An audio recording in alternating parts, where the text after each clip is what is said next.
During the summer of 2019, I was traveling solo through small historic towns, filming content for my travel blog.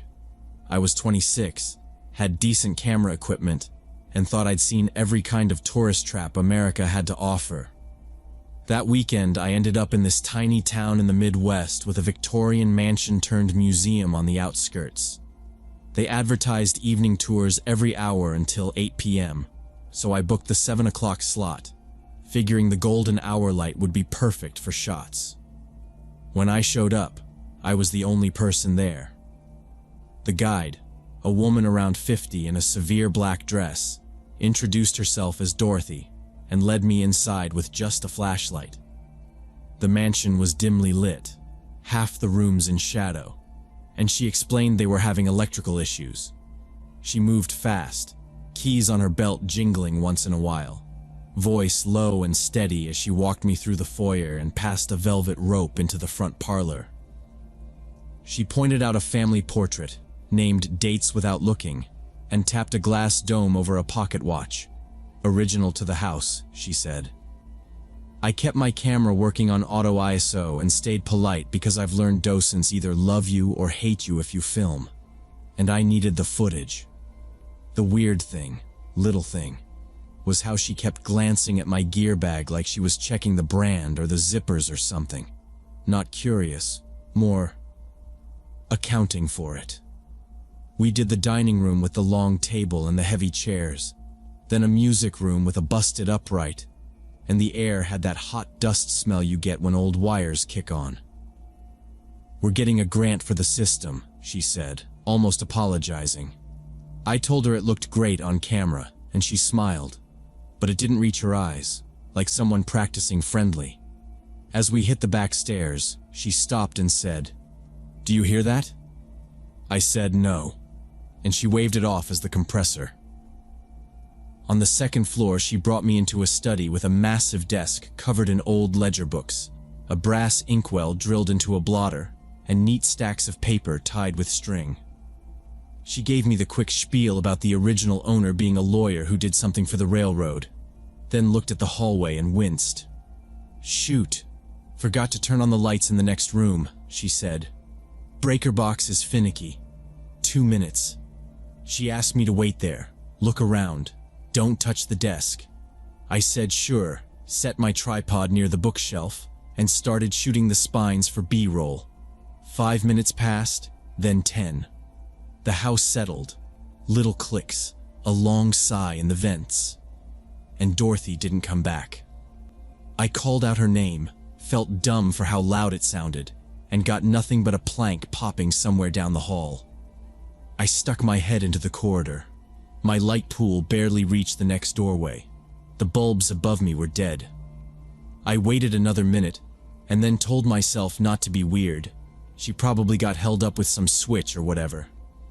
I walked toward the stairs to find her. Halfway down, I noticed the glow from the entry had disappeared. On the main floor, the lobby lamps were off, the little neon open and the vestibule dark. I tried the front door and it turned an inch, then thunked against something heavy. When I put my shoulder into it, I felt a deadbolt. Outside. "Hey," I called, and that came out way too hopeful. No answer. I rattled the handle a couple more times, even though that never does anything. It didn't. I took out my phone. No bars. Airplane mode off/on, nothing. The stone walls felt like being inside a bank vault. I moved fast, checking the side rooms for another exit. The windows all had iron bars bolted right through the masonry. In the coat room, there was a narrow window with a crank that didn't budge, and the bars were so close together I wouldn't have fit my forearm through. Back by the gift counter, the register was covered, a donation jar empty, a half-drunk bottle of water with a ring under it. The office door behind the counter was locked. A sign said, "Staff only," in laminated letters. Now, before I explain what I did next, you need to understand I'm not the kick-a-door guy. I do checklists. So I retraced. Front door, side door near the kitchen, pantry emergency exit sign that was just a sticker, nothing. I said Dorothy's name again, and the house swallowed it. I decided to head back upstairs because height meant sight lines and maybe a window latch I'd missed. On my way past a display case, I noticed the padlock wasn't snapped shut, just hanging there. That felt like a loose thread I didn't have time to pull. At the base of the rear stairs, I heard it. Footsteps above me, slow, heel to toe, then a pause. I froze, and for a second I was stupidly happy. Finally, Dorothy. I stepped to the side so I wasn't framed in the stairwell, because that's just common sense, and looked up the rail. Nothing but a slice of landing. "Dorothy?" I said, lighter this time. The footsteps resumed, crossing the landing, and I caught a shadow just before it vanished. I went up 3 steps, then 3 more. Then I stopped because I noticed my tripod wasn't where I'd left it in the study.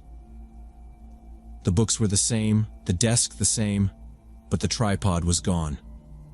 I glanced down the hall toward the bedrooms, dark, doors open like mouths, and heard a soft set-down thunk, like aluminum legs on wood, somewhere out of sight. "Hello?" I tried one more, not yelling, just putting sound out to see what bounced back. Nothing did. I backed into the study, keeping the hall in view. My phone camera was on wide just in case. Dumb plan, but it made me feel less blind. That's when a voice floated from upstairs, bright as a sales pitch. "There you are," Dorothy called, cheerful like a radio ad. "I brought the key to the back door." Every hair on my neck went up because the tone wasn't right, too sweet, too rehearsed, like when someone jokes they've got a surprise and you realize you're the punchline. She said my name next, like we were old friends. I stayed where I was, hand on the edge of the desk, and watched the doorway with my breath held. I didn't answer. I ducked behind the heavy curtains in the front parlor and pressed my shoulder to the wall, leaving a 2-finger gap where the fabric didn't quite meet, and I could see the stair rail and the glow moving down it. Dorothy came slow, flashlight low, the beam cutting across chair legs and the velvet rope stanchions, and she kept saying my name like we were playing hide-and-seek, bright and sing-song, and in her other hand something metallic flashed, flat, hooked at one end, not a key, more like a short crowbar or the pry tool maintenance guys carry. She checked behind the settee, opened the little closet with the vacuum, swung the light into the alcove where the umbrella stand was, and my throat felt tight from not coughing because the dust was bad in that curtain, but I didn't move, didn't breathe. She got within maybe 3 feet of the drape, and I saw the flashlight wash over the hem and pause, like she was listening, like she was counting the beats of the room. She went past to the music room, drawers sliding, a door creaking, and I heard her mutter, not words, just the tone people use when they're annoyed something's not where they left it. I let another 10 seconds go, 10 slow counts, and peeled out sideways, weight on my toes so the floor wouldn't pop. The hall to the service area was empty. I kept the wall on my left, stepped around the rope posts, and moved through that narrow doorway that went to the butler's pantry. The service entrance was at the end, a metal fire door with push hardware. It didn't budge. To the right was a key rack screwed to a board with little paper tags on hooks. Kitchen, workshop, boiler, office. I took 2 keys close to the same brass color as the push bar. First one did nothing. Second one turned with a stiff click you feel in your wrist, and I eased the bar and caught the door before it bounced. Cool air hit, and the back courtyard was just a rectangle of cracked concrete and a trash bin with a padlock, and a low fence I could get a knee over. Behind me, a floorboard knocked twice, slow, like a test, and the flashlight glow licked the pantry doorway. I didn't look back. I stepped onto the trash bin lid, swung a leg, scraped my shin on the top rail, dropped to the alley, and ran.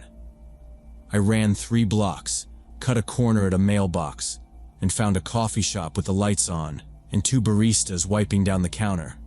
And I went straight to the register and said, "Call the police now, please." Probably louder than I thought. The guy picked up the phone. The girl locked the door without being told. And I gave the address and said a woman with a flashlight and a crowbar had locked me in the museum. And while I was talking, I realized my hands were shaking because the lid on my camera bag rattled against the zipper pull. The cop car rolled up fast, 2 officers, and one asked if I needed EMTs. I said no, just get her out of there. And the others started asking me basics: name, phone, why I was inside after hours. I showed them my Eventbrite receipt, the timestamp, and the 7 p.m. museum tour confirmation on my screen. But he frowned and said, "They close at 5. They drove to the mansion with me following in the back, not cuffed or anything, just riding.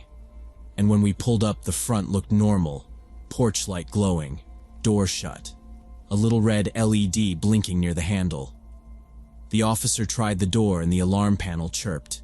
Clean system, active code required. He circled to the back gate. Locked. The side windows were dark. No movement, no voice, nothing. They called a number printed on the donation sign. A man answered and said he was the board president, and no evening tours, never had them. And the only docent scheduled today left at 5 on the dot. He could meet us in 15. Next morning, detectives found out Dorothy Hamilton had been fired 2 months back for lifting small things from the cases and selling them. Pins, a watch fob, a stack of postcards, and she'd kept copies of the keys, also knew the alarm schedule and how to arm it from inside. They said she'd been luring tourists for a week maybe. Not many because the town was slow, but enough that someone finally noticed a pattern. They tracked me down fast because I'd filmed B-roll across the street at a cafe, and their camera had me going in and out, clear shots of the time. They picked her up 3 days later when she came back after closing with a tote bag and the same black dress. And in the tote was a pry bar, a flashlight, duct tape, and 2 phones. I packed up, left town the day after I gave my statement, and I never finished that blog post. I think about how ordinary it all looked, and how easy it was to say yes to a tour that fit my schedule, and I don't have a big lesson except this. If the hours don't match, leave. And if a voice sounds wrong, trust that, because a locked door isn't just a mistake when someone stands on the other side holding the key.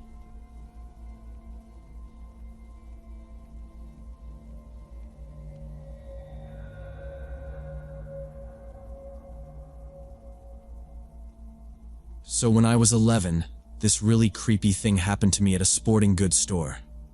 My name's Ethan, and I'm pretty tall for my age, like almost 5 feet, so people usually think I'm 13 or 14 instead of 11, which I don't mind except when adults start talking to me like I should know everything already. I've got red hair and freckles, second of 4 kids, and every Sunday my dad takes me and my younger sister Emma shopping while mom stays home with the little ones because it's the only day dad's off. Last Sunday we went to this big sports store because I needed a new baseball glove for my school team, and Emma needed running shoes for track. Dad let us split up since the store was huge. He took Emma to the shoe section and told me I could go to the baseball section alone since I'm old enough, and he trusts me.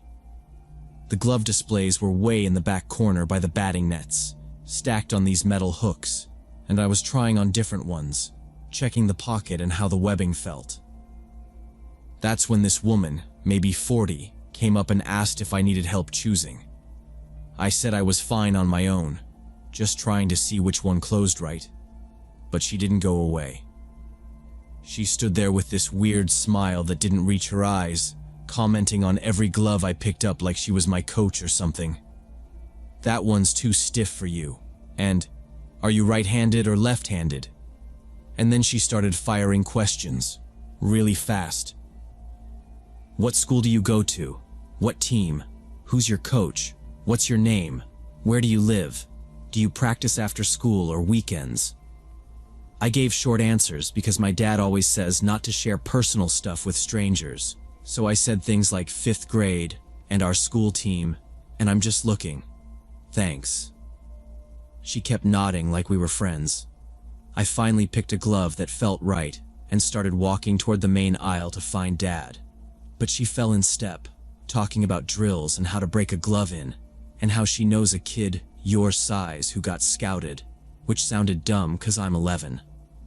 I walked faster, and she matched me like she didn't even notice. I spotted Dad with Emma at the shoe bench and went straight to him, leaned close, and whispered that some lady wouldn't leave me alone. Dad's ex-Marine, he immediately clocked it. He didn't freak, just looked past me once, real quick. The woman stopped a few yards away, pretending to look at a basket of baseballs, flipping one in her hand like she didn't care. Dad told Emma to keep trying shoes with the employee. "We'll be right back, kiddo," and took my hand, steady grip, and led me toward checkout to pay for my glove. I looked back and she was following us at a distance, staying maybe 20 feet behind and drifting whenever we drifted, like a shadow that keeps the same angle. While Dad paid, I stood by the gum rack and could see her posted near the entrance, just watching, not shopping, not talking to staff, just watching. Now, before I explain what happened next, you need to understand my dad isn't the yell at people type. He says clear rules beat loud noise. He finished the transaction and told the cashier, "1 second," then turned to me and said he'd grab Emma, but I needed to wait right there by the security guard at the entrance. Don't move at all, and if anyone talked to me, point at the guard. He looked me in the eye to make sure I heard, "Got it?" and I said yeah. He walked off calm, not fast, and came back with Emma in like 2 minutes, her laces still half tied, and then we headed as a group for the exit, me between Dad and the guard, because that was the most obvious safe spot. His idea. Suddenly the woman was next to me from the side aisle, like she'd timed it, holding out a business card, talking really fast. "If you want baseball training, call me. I'm a coach. I find talent, no pressure." And her hand was almost in my face. Dad intercepted the card before I could touch it, and he didn't even glance at it. He just kept it in his palm and spun a half step so his shoulder was between me and her. Then he asked her directly, plain voice, no cussing, "Why are you following my son?" The woman's smile didn't move her eyes. She repeated she was just a coach looking for talent, and she said I had great physicality for 11 or 12, which made me want to say I'm 11, but I didn't. Dad called over the security guard. "Can we verify she's a coach, please?" and handed him the card. The guard took it and keyed his radio, asked the office to check a name and number, and while he was still talking, the woman started backing toward the exit, muttering that we were overreacting. She rushed out to the parking lot and disappeared between the cars before security could stop her, and it wasn't like a sprint or anything, more like she knew the angles, head down, quick steps, and then she was gone behind a big SUV. The guard went to the doors but didn't chase. "They're not supposed to leave the store," he said, and he came back to us with the business card in his hand. He looked at it, flipped it over, and told Dad there wasn't any sports academy with that name in the city, and the number printed on it wasn't a business line. It was just a personal cell, which made my stomach do this drop, even though I was trying to stand there normal. Dad kept it simple. He asked if they could pull video and write an incident number, and the guard nodded and guided us to the side podium by the podium computer, and he talked into his radio again. A manager came out, typed stuff, timestamps, female, 40s, gray hoodie, ponytail, that kind of thing, and he handed Dad a little slip with the incident number and the store phone. Dad said he wanted to file a report with police, not to make a scene, just because, if she tries this again, you'll want a record, and the manager agreed. We walked to our car together, Dad holding both me and Emma by the hand, even though Emma complained she couldn't fix her laces, and he kept scanning the rows of cars, mirrors, the spaces near the cart corral, nothing dramatic, just steady checking. In the car, Dad explained plain and flat that real coaches don't approach kids inside stores and they never give personal numbers to random children, and even if they did, they talk to the parent first. That's just how it works. He said I did the right thing telling him right away instead of trying to be polite or handle it myself, and I told him I wasn't trying to be rude. I just wanted to leave, and he said that was exactly right. At home, he showed the card to Mom at the kitchen table, and they decided to report it to the local police, not to freak me out, just in case she was trying this with other kids. A patrol officer came by after dinner, took the info, wrote in a little notebook, and said that since no actual crime occurred and she didn't touch me or make a direct threat, they couldn't do much, but they'd flag it and increase patrols near the store for a bit. And he thanked us for calling because patterns matter more than one big thing, which made sense. Now when I go places without my parents, I try to stay near other people, and I don't talk to strangers no matter how friendly they seem. Like I'll just nod and point to a worker if somebody asks me something personal because I'm not getting into that again. That incident scared me because the woman looked completely normal, smiling and polite, like any regular adult in line for returns.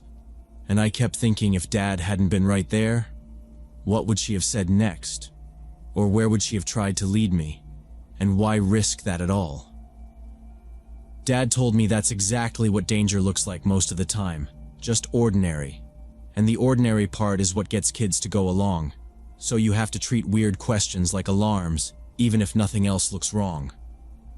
Mom called the sports store later that week, and the manager said they'd identified the woman on camera. They had her entering and leaving, time stamped and clear enough to see her face. But she'd slipped out before security could question her, and she hasn't been back since. At least not on the shifts he checked. I still play baseball, and I still go to stores, but I'm way more aware now of adults who ask too many questions, or who mirror your walking like they're attached by a rope, and it's not me being rude, it's just safer. Emma doesn't know how serious it was because Dad just told her some lady was being weird, and we left. He didn't want to scare her or make her hate going out. But he talked to me privately that night. No drama, just the facts, and explained stranger danger in a real way. Not the cartoon version at school with, "Don't take candy." More like how most bad people don't look scary or act mean at first. They act nice and helpful to get information and gain trust, and that's what makes them dangerous. I'm glad my dad was there and knew what to do, because I honestly didn't realize how bad the situation was until he explained it later.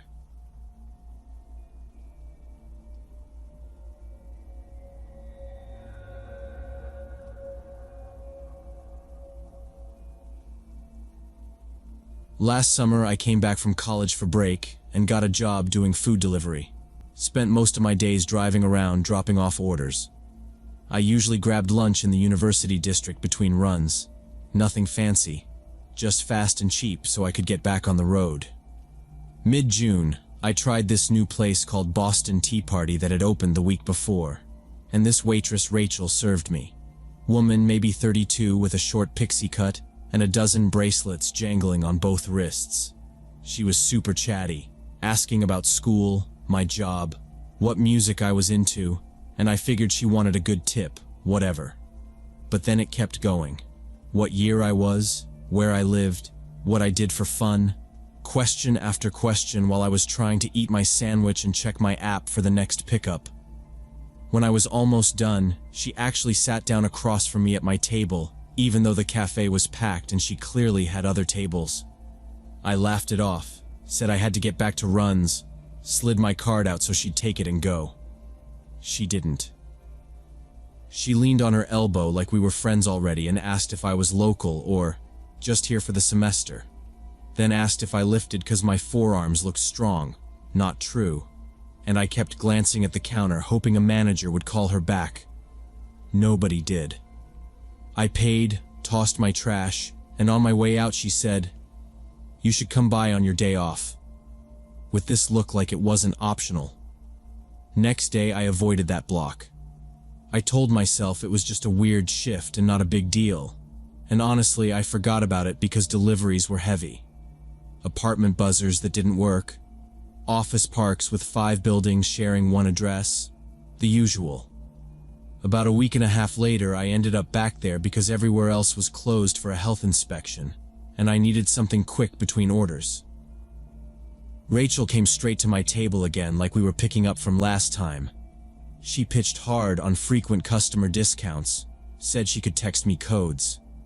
I said I don't give out my number, and she laughed like I was joking, then asked again, softer, like she was doing me a favor. I said I'd just checked the website. Her smile dropped for half a second. Small, but I clocked it.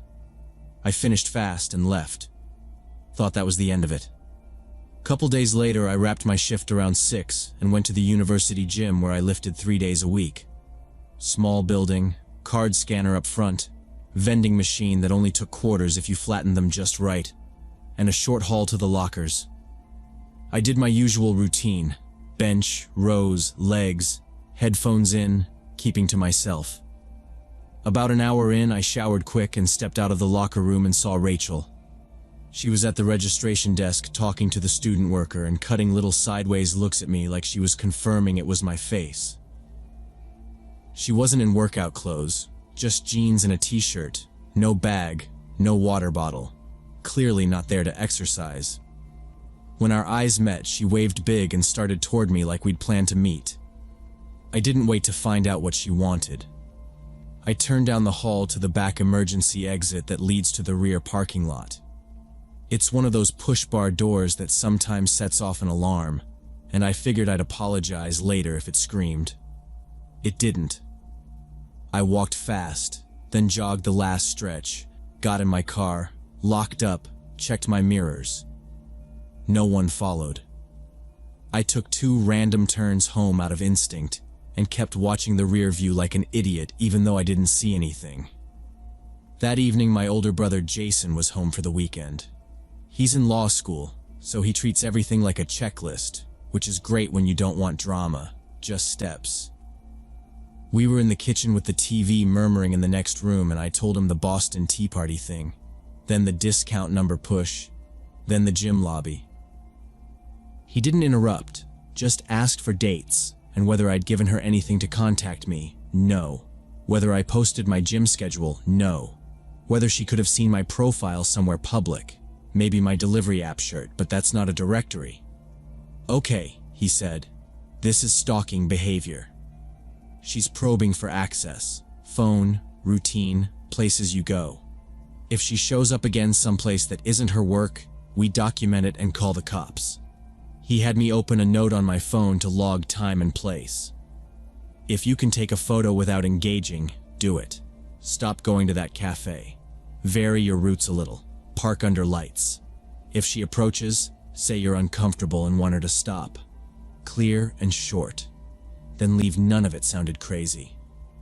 He said he'd ride with me the next day if I had to grab anything near campus, just to see if she appeared again, and to keep our parents out of it unless it escalated because Mom spirals.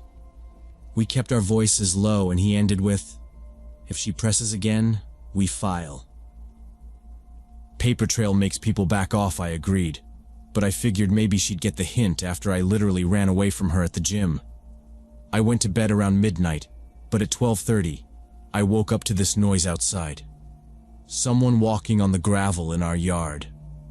My bedroom's on the first floor, and I looked through the blinds. Rachel was standing near my parents' garage, maybe 60 feet from the house, shining her phone flashlight at the windows like she was trying to figure out which room was mine. My heart just stopped. I crept upstairs and woke up Jason, whispered what was happening. He didn't hesitate, grabbed his old baseball bat from the closet and said, "Stay behind me." He went straight out the front door, and I stuck to the porch light. He stepped into the yard and shouted, "Hey!" Normal voice, not panicking, and the light swung and hit us, and she froze like she got caught stealing. He walked toward her, steady pace, bat down by his leg, and that was it. She turned and sprinted, jumped our low fence into the neighbor's yard, and cut down the street between parked cars. Jason stopped at the fence, hands up like he was done, and yelled that he was calling the police and to get off the property. I heard her shoes smack the pavement and then nothing. He told me to lock the side gate, and we went back in. We went back inside, and I dialed 911, Whole thing felt surreal. Like, how did this escalate so fast? The dispatcher asked if she'd threatened us, if she was still on scene, if we recognized her. I said she was a waitress from a cafe and she'd followed me to the gym earlier that day, and now this. Patrol rolled up in about 10 minutes and I met them at the door with Jason and the bat set by the frame. I explained the cafe, the number push, the gym, now my house. They took down her description. Name of the cafe, the bracelets, the haircut, approximate height, all of it. One officer asked if she said anything tonight. No, just the flashlight and staring at the windows. They checked the fence line with their flashlights, scanned the street, and came back for our statements in the kitchen. Jason gave dates and times straight from the note on my phone and said he'd sign a trespass complaint. The older officer said, "Do not engage her. If she shows again, call immediately," and handed me a card with a case number. Jason stayed up an hour watching the front window while I tried to sleep. I didn't really sleep. Next day, just after lunch, a detective called. He asked for the full timeline again and had me text over my notes. He said they were heading to the cafe to speak with her. Around 3, he called back and said they'd picked her up at work without incident. He told me she had a prior warning for stalking a young guy 2 towns over 2 years earlier. Same kind of thing, pushing for contact info, showing up at places she knew he'd be, then outside his house. That time the kid left for a job and the case stalled. "We're charging her this time," he said. "She came to your residence at night." That crosses the line. He said a no-contact order would be filed immediately, and the arraignment judge would set conditions, and to forward any messages if she somehow reached me. I said I never gave her my number. He said not to underestimate people's ability to dig. Jason stayed the rest of the week. He slept downstairs on the couch, made a point of being seen at the front window at random times, and rode with me on a couple deliveries near campus so I didn't have to second-guess my mirrors. We varied our route home. Our parents asked why he extended his visit, and he said he was cramming for finals, which was close enough. The cafe manager called my phone the next day, no idea how he found it, and left a message saying Rachel wouldn't be serving for a while, and he hoped there were no hard feelings. I saved the voicemail and sent it to the detective. 2 days later, he confirmed the no-contact order and gave me the court date. Jason tapped the bat by the door and said, "Leave it there till this is over." And we did. Looking back, I should have reported her after the gym thing, at least told the front desk. But I didn't think it would go that far, and I didn't want to get someone fired if it was just awkward flirting, which sounds dumb now. I don't mess around with maybes anymore. If someone pushes for personal info or shows up where I live, I treat it as a threat first and sort out the tone later. I still get nervous when I see waitstaff being overly friendly.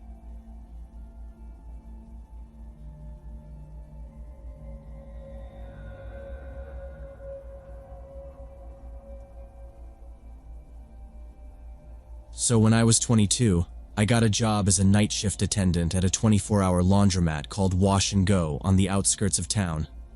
It was right after I dropped out of community college, needed something to pay my rent, and this place was hiring immediately. The work was mind-numbing and the pay was terrible, but it covered my studio apartment and didn't require any special skills. My shifts ran from 11 p.m. to 7 a.m., and my responsibilities were pretty basic. Help customers with the washing and drying machines, sell detergent from the vending machine, and keep the place clean. We'd get maybe 2 or 3 customers per night, mostly students or other night shift workers. I thought about quitting so many times, but inertia and lack of options kept me there. That evening started normally enough. I spread my accounting textbooks on the counter, planning to study for my certification exam, and played some quiet music from my phone. I wiped lint from the floor, restocked the change cups, and did the thing where I pretend to care about depreciation schedules, even though my eyes were burning. The fluorescent light over the folding table had that annoying buzz it always had around midnight. I kept telling myself I'd mention it to the day manager and never did. 2 empty rolling carts, a mop bucket, and the smell of warm detergent. Same as always. I checked the wall clock. It lagged about 3 minutes, and I mentally added them back. Little habits you pick up to stay awake.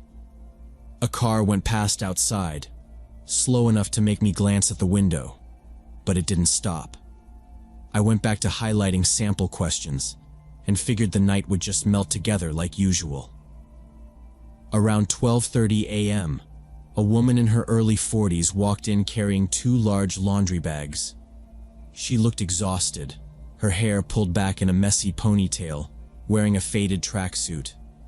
She didn't say a word, just walked to the machines at the far wall, loaded laundry into 3 washers at once, and fed bills into the coin slots.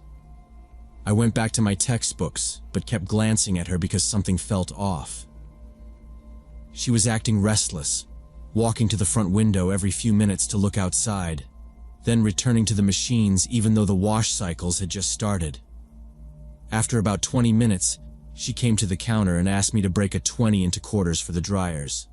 I opened the register, gave her the change, and noticed her hands were trembling slightly. "You okay?" I asked, but she just nodded and turned away. I felt this vague sense of unease but couldn't pinpoint why. Now, before I explain what happened next, you need to understand how quiet that place usually was.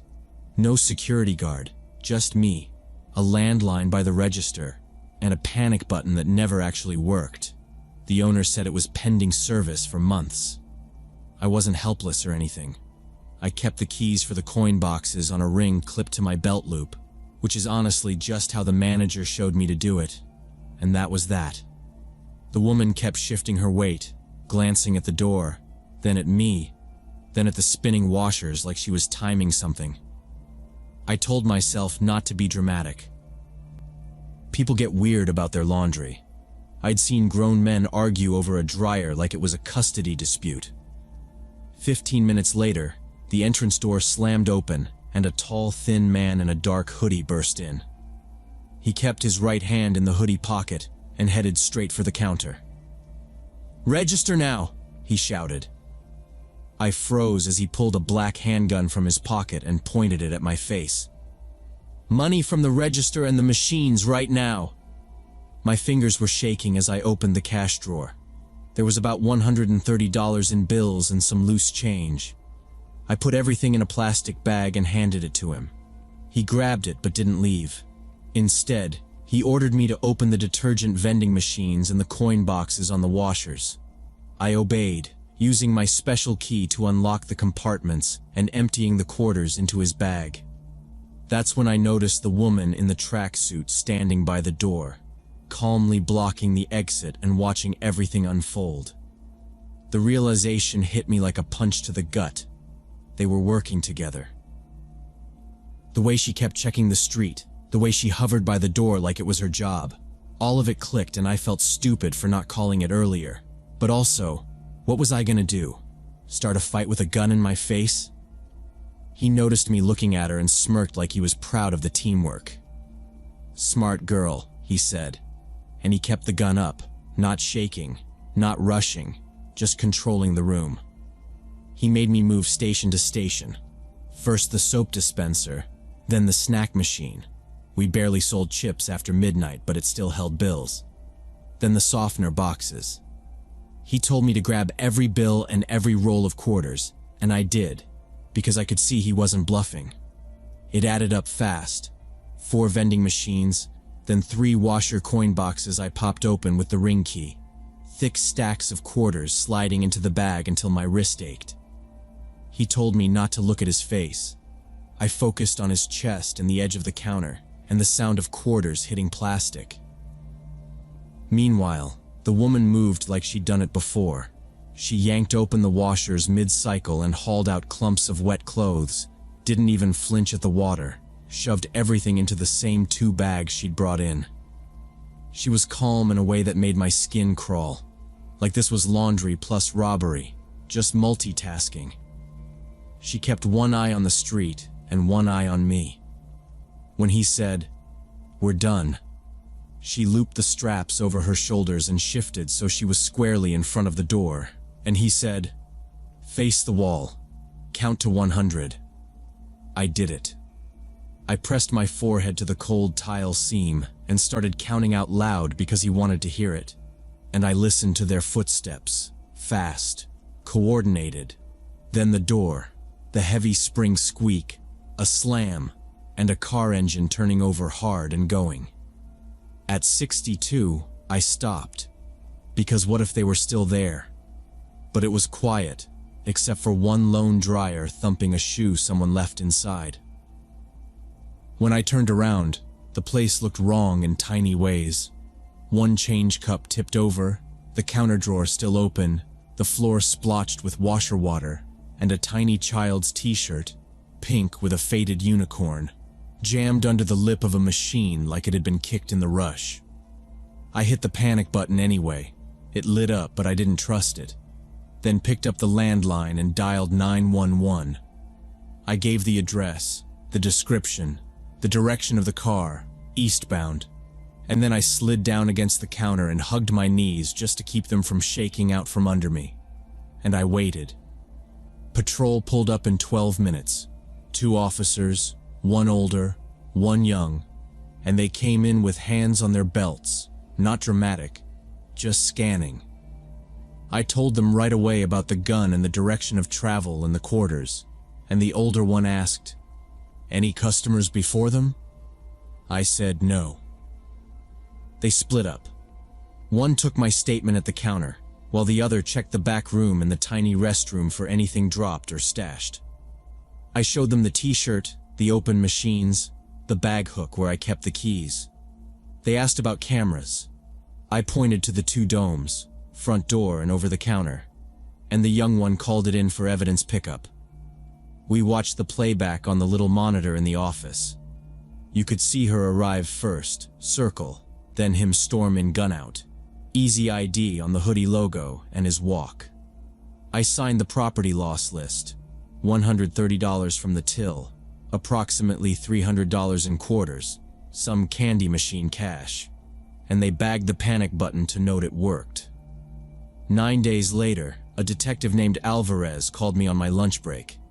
He said they got them 200 miles downstate after a clerk hit an alarm during a copycat robbery. Same pattern, same timing. He gave me names: Roger King, 42, Cindy Hart, 39. He said both had a stack of priors, petty theft, possession, probation violations, and they'd hit 11 places in 3 weeks.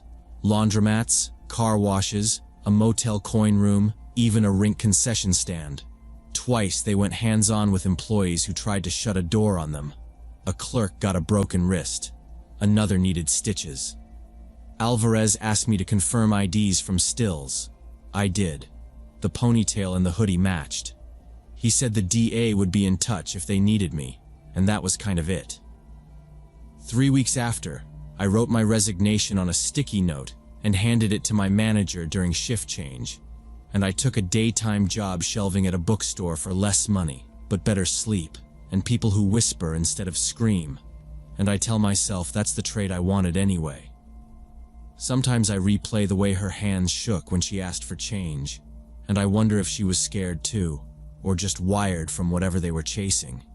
And I hate that I even care, but it sticks in my head like that pink t-shirt. Because if I'd noticed sooner, would anything have changed? Or did I do the only thing anyone does when there's a gun and a plan already in motion?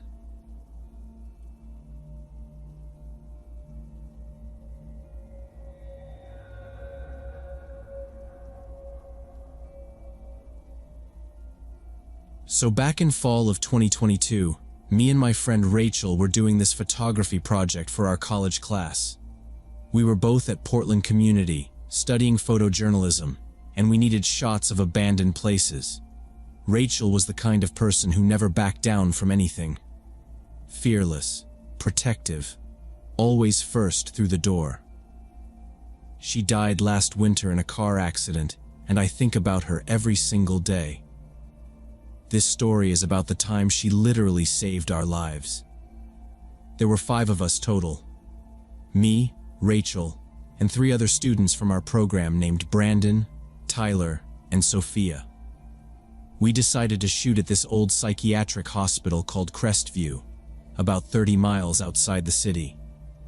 Place had been shut down since the late 90s after some abuse scandal. We left around noon on a Saturday, 2 cars, planning to get our shots and be home before dark. I had a checklist: batteries, extra SD cards, masks for dust. And Rachel tossed me her cheap walkie like, "We're not gonna need these, but humor me." We got there around 1. The driveway gate was off its hinges, so we didn't have to hop anything. The air smelled like wet leaves and insulation, and the only things I paid attention to were the doorways and the stairwells, stuff I'd have to move through. The building looked exactly like you'd expect. Massive gray brick, 3 stories, half the windows blown out, part of the roof caved in. Creepy as hell, but perfect for what we needed. We did a quick perimeter. Then Brandon said we should split up by floors to cover more ground faster. It wasn't dumb. Daylight was dropping and we had to finish. So Rachel and I took the second floor while the others stayed on the first. 15-minute check-ins, Rachel said, tapping her phone. Inside, the hallways were trashed. Broken drywall, busted fluorescent tubes, a laundry cart on its side. I kept my lens on things with dates, calendars, a therapy board, stuff that would prove the time. I was shooting a row of smashed mirrors in a treatment room when Rachel called, "Lauren, over here." She stood in a patient room with the door half off the hinges. On the wall above the bed frame was spray paint in red. Not dusty, not faded. Glossy. It said, "They know you're here." Underneath was a list of names block-lettered in a different hand. Brian, Kat, Lucy, Brandon. I said, "Nope," half joking, and Rachel was already framing it up. She zoomed on Brandon's name, then stepped back for context. "Group chat," she said, and snapped a photo of her camera screen to send. I walked closer and felt that dumb compulsion to touch it. I know, gross. And when my finger came away red, I said, "It's wet." We both looked at the door frame. Red flecks on the bent hinge, a drip that hadn't skinned over yet. The building was cold and still, but the paint said someone was here right now, or had been minutes ago. Rachel texted the photo with, "You jokers upstairs?" Brandon replied in like 2 seconds, "We're by the lobby. Haven't moved." Tyler added, "Still first floor." Not funny. Rachel didn't reply. She held up my finger like I'd been caught stealing and said, "We regroup." Now we moved fast to the stairs. My bag kept thumping my hip, and every shadow looked like a person crouched. On the landing, Rachel keyed her walkie. "Meet main entrance." Brandon crackled back, "Copy." We came down into that long foyer where the paint was flaking off in plates, and Brandon and Tyler were by the busted admissions desk, Sophia a few feet back by the door glass. Rachel handed Sophia her phone. "Fresh," she said. Sophia's face tightened and she said, "We should go." Brandon took the phone and breathed out through his nose. "Coincidence," he said, like he wanted it to be a math problem, not a decision. "Coincidence my ass," Rachel said, but not loud. Tyler shrugged at Brandon like, "Your call." I said, "Half hour, outside, broad daylight shots." I wasn't trying to be brave. I was trying to be done fast. Brandon latched onto that. "Half hour," he said. "It's a common name, seriously. Portland has like 1,000,000 Brandons." Sophia shook her head but didn't argue. Rachel looked at me, then at the front door, then at the light rectangle on the floor. "Fine," she said. "Backlot. We stick together. If anything feels off, we're gone." We filed through the hallway toward the rear exit, past a room with old administration chairs and a dead copier.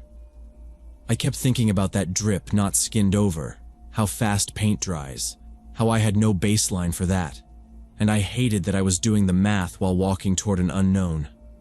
Out the back, the yard was broken asphalt and weeds up through the cracks. A chain link section had fallen, and beyond it was the staff parking area. Cracked lines, a light pole with no head, a loading dock with a roll-up door stuck half open. It was quiet. Just the kind of quiet where you hear your own bag straps creak. We spread maybe 10 feet across without meaning to. Cameras up like that would help. "Shoot fast," Rachel said. She was already taking wide frames of the dock, the stair rails, the dumpster. Brandon and Tyler drifted right toward a peeling sign that said, "Receiving." Sophia stayed close to me. I got a few frames of the roll-up's jagged shadow. Then a sound cut in, low, mechanical, building. Not city noise, engines. We heard the trucks before we saw them. 3, maybe, coming from the tree line behind the far fence. Big pickups, lifted, tires clicking on gravel, windows tinted so dark it looked like glossed-out masks. They didn't stomp it. They eased in like they'd done it 100 times. Rachel said, "Do not point the cameras," without looking at us, and hers went down on her strap, lens turned to her chest. Brandon said, "We're on public property, aren't we?" And Tyler said, "No, dude," under his breath. The pickups pulled up behind the hospital, 2 nose-to-nose near the loading dock and 1 angled to block the break in the fence. Doors opened. Several men climbed out in work coveralls, no logos, all the same cut, moving like they had a plan. No one talked. One guy tapped the roll-up with a gloved knuckle and another waved him off. They weren't using the building entrance. Instead, they dropped tailgates and started unloading plastic containers. One of them turned and saw us. He yelled something to the others and they dropped what they were holding and started walking toward us fast. Rachel grabbed my hand and told everyone to run. We bolted across the parking lot toward our cars with these guys chasing us. I could hear their boots on the pavement and someone shouting. We got to the cars and peeled out, but the trucks were already starting up behind us. The narrow road out of there turned into a chase. Brandon's Jeep pulled ahead, but Rachel's Honda started falling behind. One of the trucks closed on our bumper, horn blasting. Rachel slammed the brakes, whipped the wheel, spun the car half around, caught it, and then floored it straight past the truck's grill before it could swing. We shot back toward the lot entrance and the trucks pivoted to follow us. I was screaming, asking what the hell she was doing, and she just said, "They'll come after you." She meant Brandon and the others. The lead truck hesitated, then picked us, and the second one lagged like it was waiting for orders. Rachel dropped a gear and cut down a dirt access lane that barely qualified as a road. 2 ruts, a bent service sign, trees tight on both sides. The Honda bucked and my camera bag hammered my thigh. Branches snapped against the mirrors. In the rear glass, that grill filled everything. "Seatbelt," she said, not looking. The lane hooked left, then right, then dipped through a shallow creek, and the car splashed and kept going. "Maps?" she asked. I checked my phone and there was nothing, just no bars and a useless blue dot. The track forked and the left side was churned with deep ruts, so Rachel took the right because the ground looked less chewed up, and also because the trees thinned in that direction. We broke into a clearing with chain link and an old service gate. The lock was huge, but the posts were bent. "We make it," she said, and lined up dead center. The mirrors scraped metal, and we popped through onto a gravel lane that paralleled the highway with gaps in the trees flashing traffic. The truck punched the same gap and came after us, tailgate rattling, plastic containers banging around in its bed. Rachel kept it straight and waited for an opening, and then turned on the blinker like a normal person and merged into the highway between a minivan and a delivery van. The truck hung back, maybe because of traffic, or because attention is bad for certain kinds of work. I don't know. Rachel took the next right toward town, then a left. then cut through a grocery lot. And when we came out the other side, the mirror was empty. 2 minutes later, we pulled into a gas station by the highway where Brandon's Jeep sat crooked at pump 4. Tyler had his hands on his knees. Sophia's face was pale and tight. Brandon hugged Rachel hard and called her crazy, and she told him to buy fuel and keep it normal. We went inside together and did boring things on purpose. Bathroom key, bottled water, gum, because we didn't want a scene if those trucks rolled past. I watched the lot from the back door, while Rachel watched the road through the glass. 2 months later, the hospital was bulldozed for structural instability. A year later, Rachel was gone, and I never told her what day meant. Something illegal was happening there. We almost didn't make it out. I owe Rachel everything.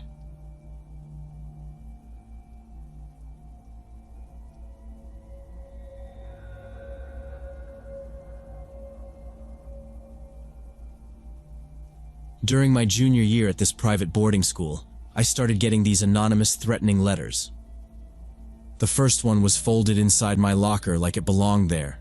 Plain printer paper, blocky font, no signature. Just this short essay on how a flick to the ear or a pinch to my arm would drop me, and what someone could do while I was out. It knew about my condition.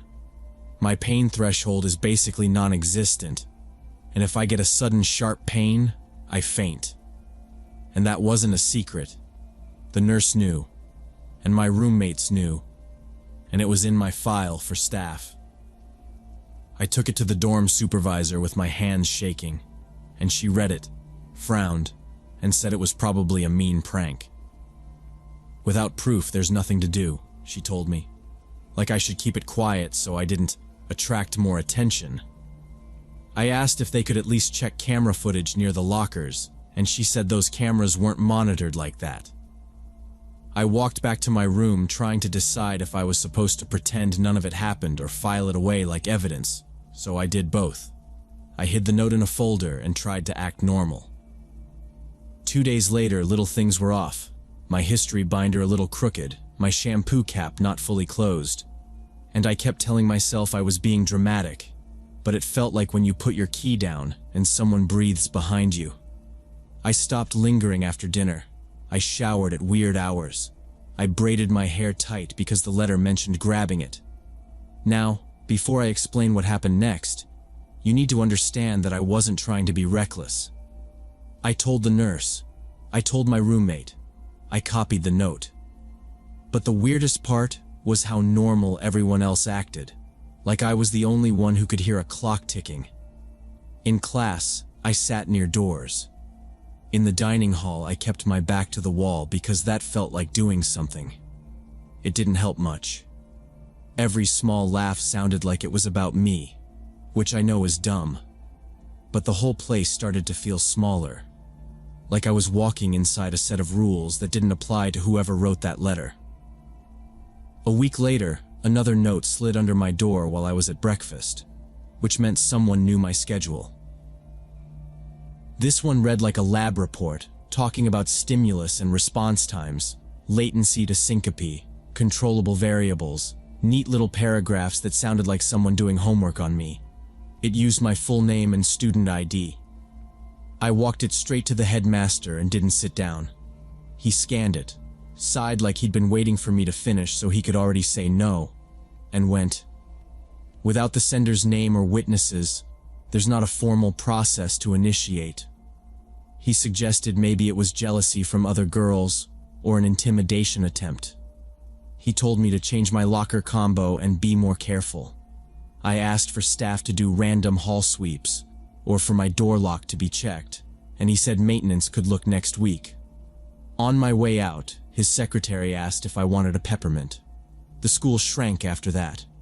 I avoided stairwells and the basement corridor by the laundry because sound carries weird down there. I dropped the library closing shift because the cartwheel's squeak hid footsteps, and I couldn't do that guessing game anymore. Sleep got sloppy. I kept my phone flashlight on my desk pointed at the door. I layered my clothes under my blazer because soft fabric blunts pinches a little. Placebo or not, it was something I could control.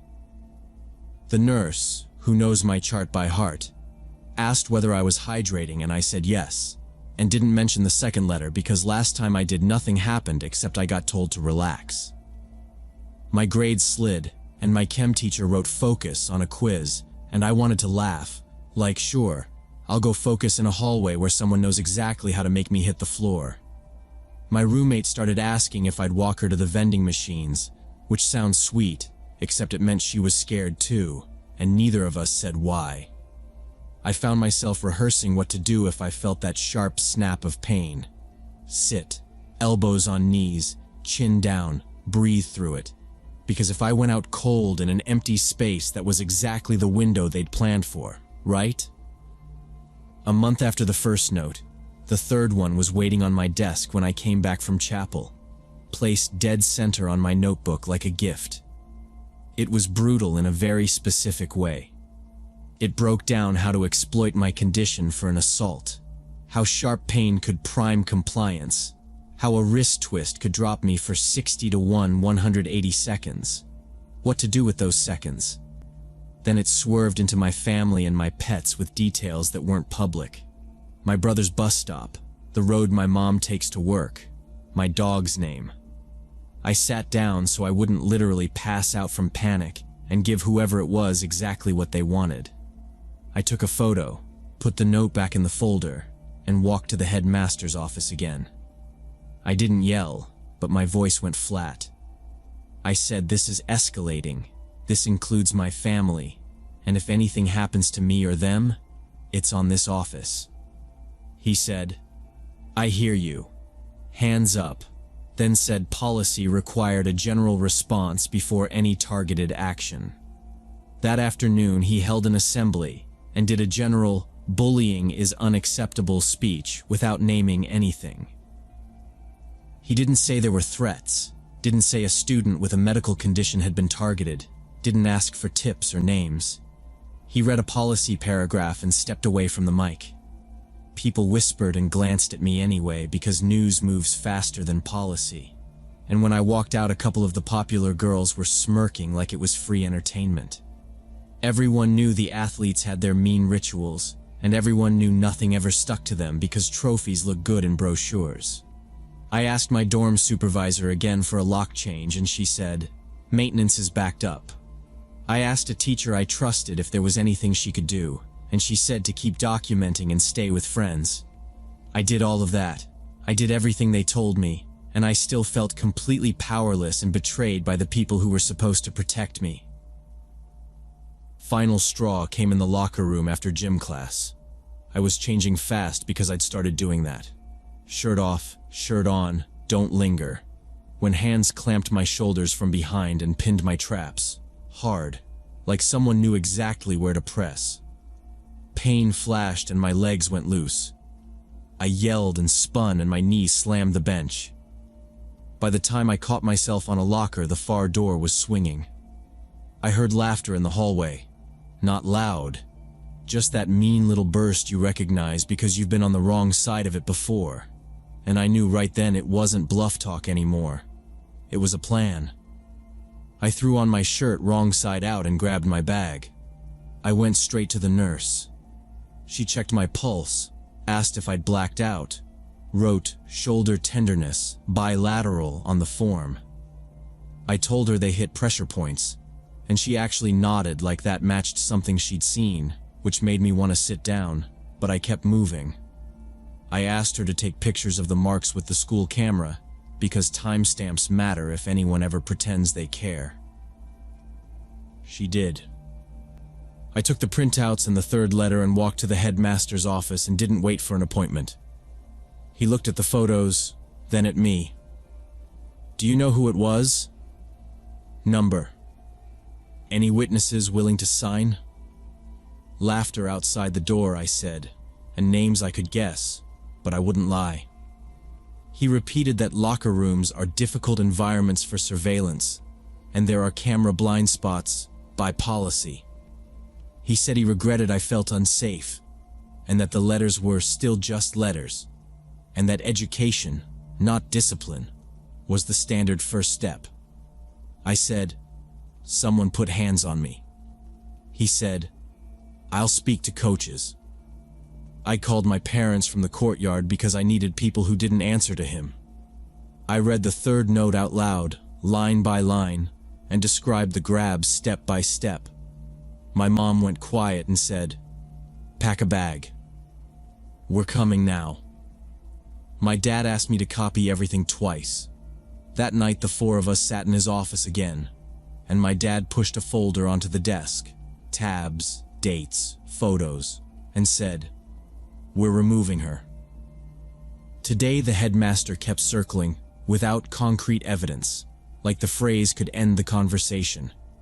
He offered wellness counseling. He offered schedule changes. My mom said, "No." The next morning my parents met with the registrar while I signed withdrawal forms with my RA standing there, which almost made me laugh. Now they had staff to spare. Coaches passed by without looking in. A couple girls leaned in the doorway, the kind who never get benched, watching the way people watch a TV in a waiting room.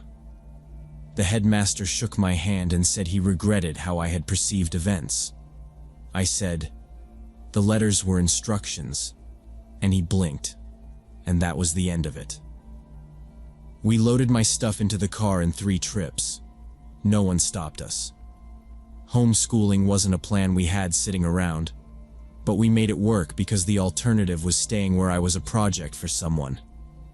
My parents pushed me to finish strong, and I did, because quitting wasn't the point. Leaving danger was. The headmaster sent a letter that said he was sorry but still insisted without names and signatures and footage. His hands were tied. He wrote "our community values" in quotes like they were sacred. My mom kept every document in a plastic bin. I didn't argue with her about that. After that, I handled school differently. I avoided empty hallways. I learned to sit with my back to a wall without making it obvious. I told teachers early about my condition and exactly what to do if I fainted, and I watched who wrote it down. I kept my circle small. It wasn't dramatic. It was maintenance, like locking a door. I wish that sounded braver, but honestly, it was just what kept me from being the easiest target in every room. The whole experience left permanent marks. I became this people-pleasing version of myself as an adult, always smoothing things over, saying sorry first and often, trying to keep everyone happy so they won't turn on me. Sounds pathetic, but the fear is real. The memory of multiple people hating me enough to plan my suffering in clinical detail, while the administration treated it like a PR problem. I'm in my late 20s now, and still have nights where I'm back in that hallway counting doors and checking how far it is to the nearest adult. What sticks and won't let go is how they wouldn't act. Reputation and the athletes meant more than one kid's safety. Part of me still wonders if the girls who sent those letters moved on to someone else, or if getting away with it made them worse. I'll never know who they were, because there was no investigation to answer it. Every time I see a headline about abuse at a boarding school, I think, if someone had taken the first complaint seriously, how many stories just like mine wouldn't exist?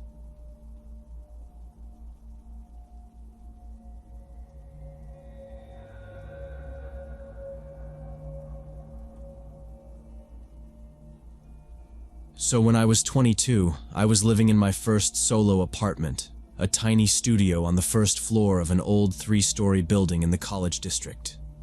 It was my first time really on my own after 2 years of sharing a dorm room with a girl who snored like a tractor. And yeah, the place was small, 1 room with a kitchenette and a closet-sized bathroom. But it was mine, and I was weirdly proud of every squeaky cabinet hinge.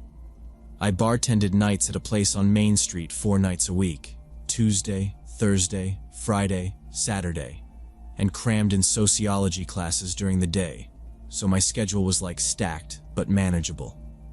I usually got home somewhere between 1 and 2 in the morning, dead on my feet, thinking only about a shower and passing out. I didn't really know my neighbors. I heard footsteps above sometimes. Never saw whoever it was. The building was older, but the area felt fine. Or at least I thought it was fine, which is kind of the point here.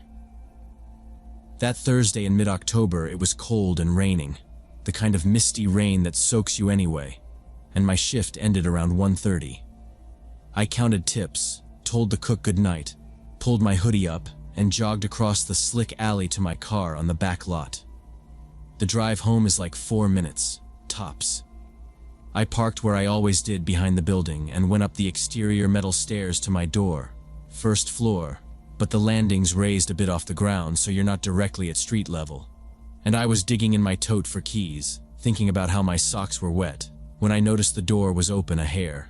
Not swinging or anything, just 2, maybe 3 centimeters off the latch.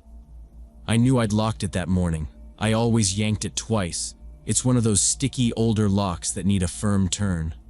My stomach did that little drop, and I stood there with my head tilted, trying to see into the gap. It was pitch dark inside. I leaned in and listened. From the back of the room, like beyond the futon and the kitchenette, something shifted. The sound was small, not dramatic. Fabric against fabric, a shoe on linoleum, something real. I didn't try to be brave. I just turned around and went back down the steps fast. Fast, but not running because I didn't want to slip on that wet metal. And I got to my car, and my hands were shaking so bad I fumbled the key twice at the door. I got in, hit the locks, and stared up at my door like it was going to swing open. My first thought was 911. Then another thought hit me. And I don't know why my brain went there. Maybe because I didn't want to explain an "I think" to the dispatcher before I was sure. Maybe because the bar was 2 blocks from the station, and I just handed out a drink special to a rookie cop and didn't want to be the girl who cries wolf. I don't know. I called my boyfriend Kyle. He was with his parents in another city for the weekend, asleep for sure. He answered with that groggy, "Huh?" noise, and I made my voice bright and normal. "Hey babe." "Yep, I just pulled up." "You gonna meet me at the door? I'm coming up right now." He went, "Jess, what?" And I talked over him, kept it rolling. "Perfect. I see your car. You're already here?" "Awesome." I put the phone on speaker and held it to my ear like I was mid-conversation. I know that makes no sense, but it felt right. Then turned in my seat so whoever might be listening could hear me, and I raised my voice toward the stairs. "Kyle, you upstairs?" "I'm coming." Like I was announcing a 6-foot guy was about to appear at any second. The logic was simple. If someone was in there expecting me alone, they'd hear a name and a plan they didn't like. Rain ticked on the windshield and my door stayed like that. Cracked, black line in the frame. I kept my eyes on it and said into the phone, still loud, "You locked the deadbolt, right?" "Cool. I'm getting the bags from the trunk," Kyle whispered. "Jessica, what's going on?" I ignored him. I laid on the horn for one quick honk. Not long, just sharp, like a heads-up honk. Then I opened my door and shut it again, loud, and set off my own car's trunk release so it thunked open, then shut it right away with another thunk so it sounded like 2 people messing with luggage. I kept up the fake play-by-play. "Grab the bag, babe." "Yeah, that one." "Thanks." Up on the landing, nothing moved. The door didn't inch wider, didn't close. Water ran off the railing in rivulets, and everything smelled like cold metal and wet leaves, and I kept saying normal couple stuff that didn't require replies. "You got the umbrella?" Sweet Kyle tried again, urgent whisper now, like he'd sat upright in bed. "Jess, are you safe? Do I need to call someone?" I watched the dark line of the door, counted to 5, then 10, then said, "You're in socks. Don't step in the puddle." "Hang on." I reached over and flicked my headlights from low to high and back, a quick flash against the building. If someone was standing just inside my place, they'd get that sweep of light across the floor. I waited. Still nothing. My brain was trying to branch into 8 directions. Call 911, call the landlord, bang on the upstairs neighbor's door, leave and park down the block, sit there all night. While my mouth kept running with the act because committing to one thing felt safer than switching midstream.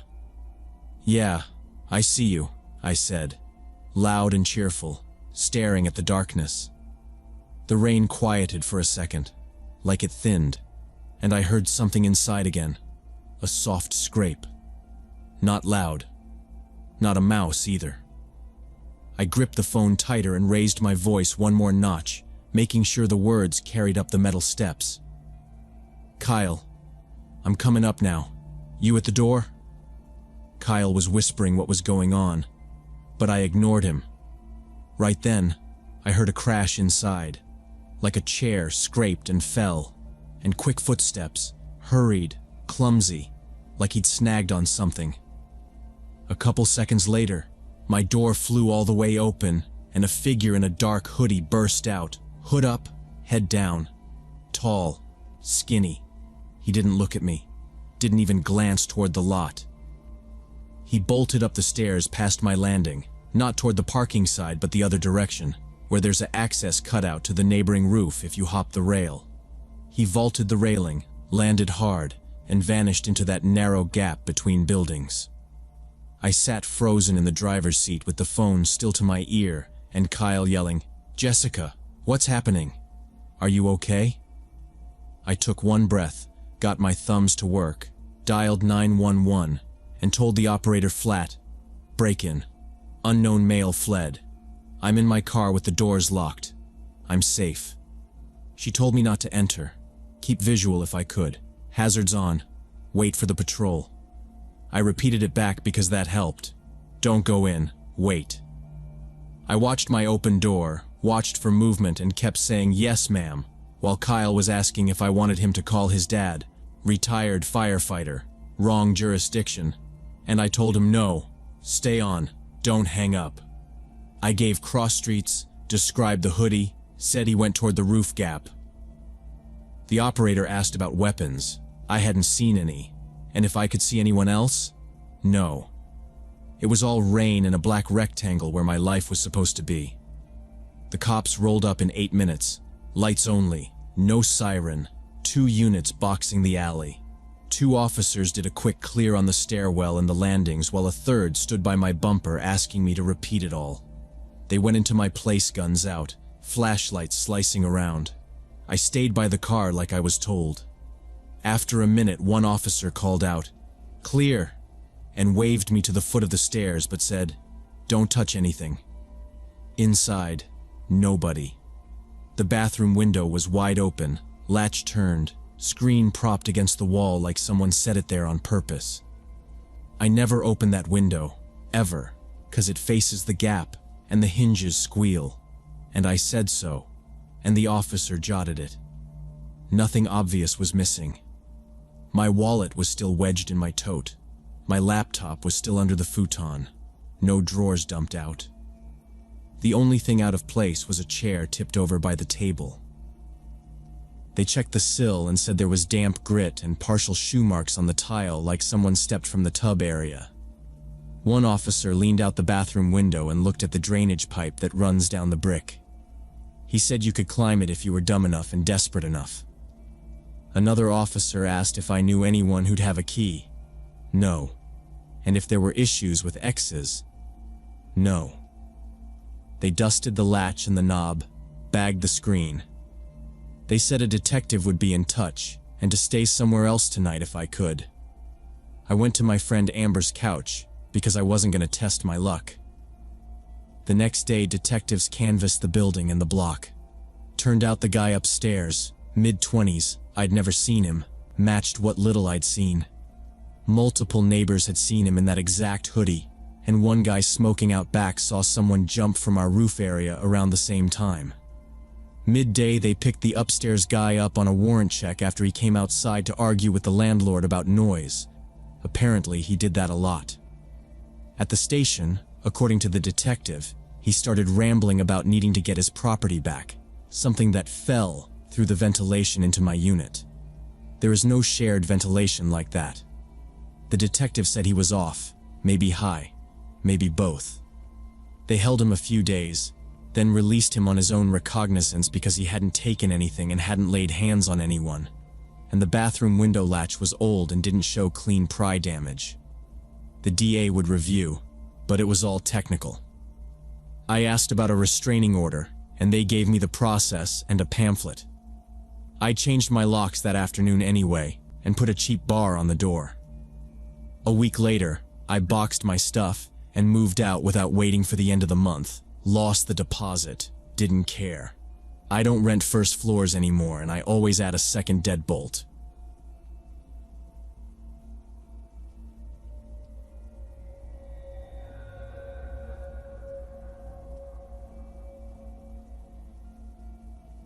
In late August of 2011, when I was just 13 years old, my family went to this big folk arts festival in Asheville for 3 days.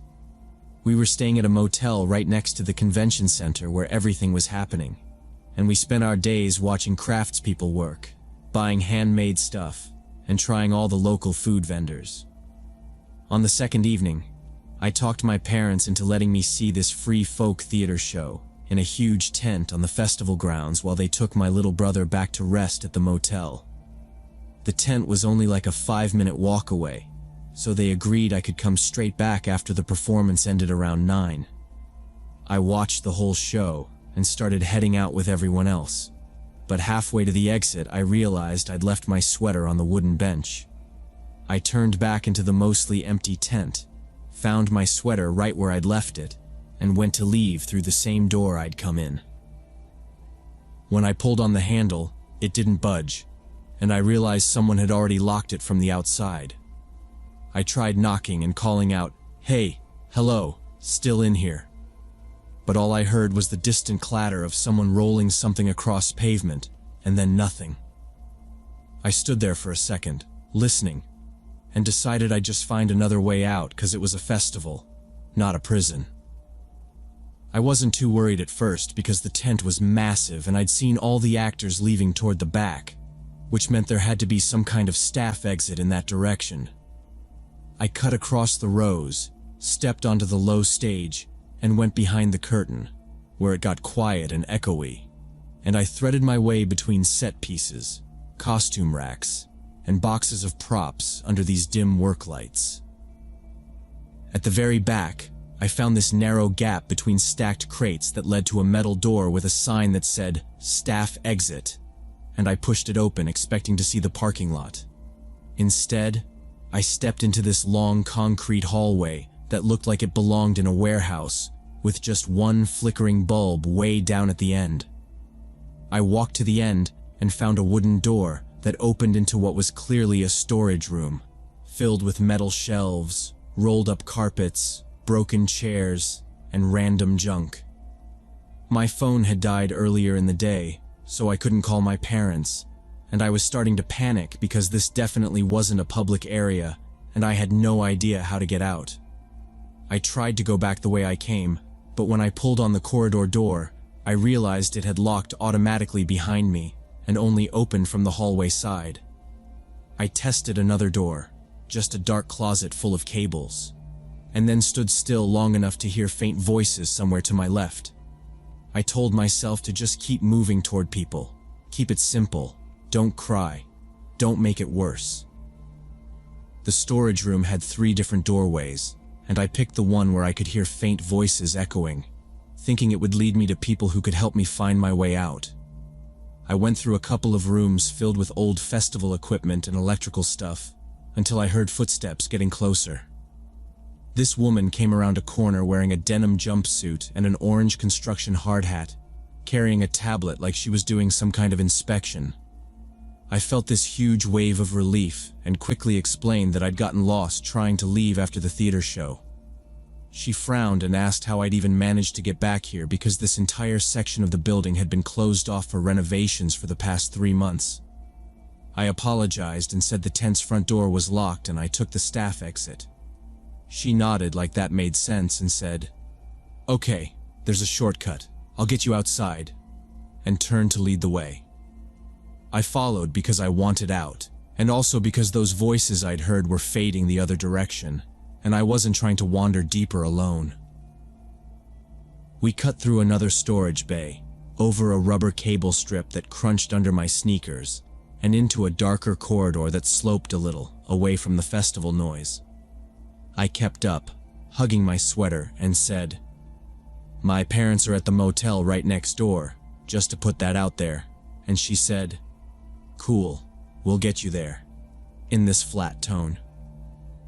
We walked past a yellow folding sign on the floor that said, "Wet paint," and she stepped around it without looking down.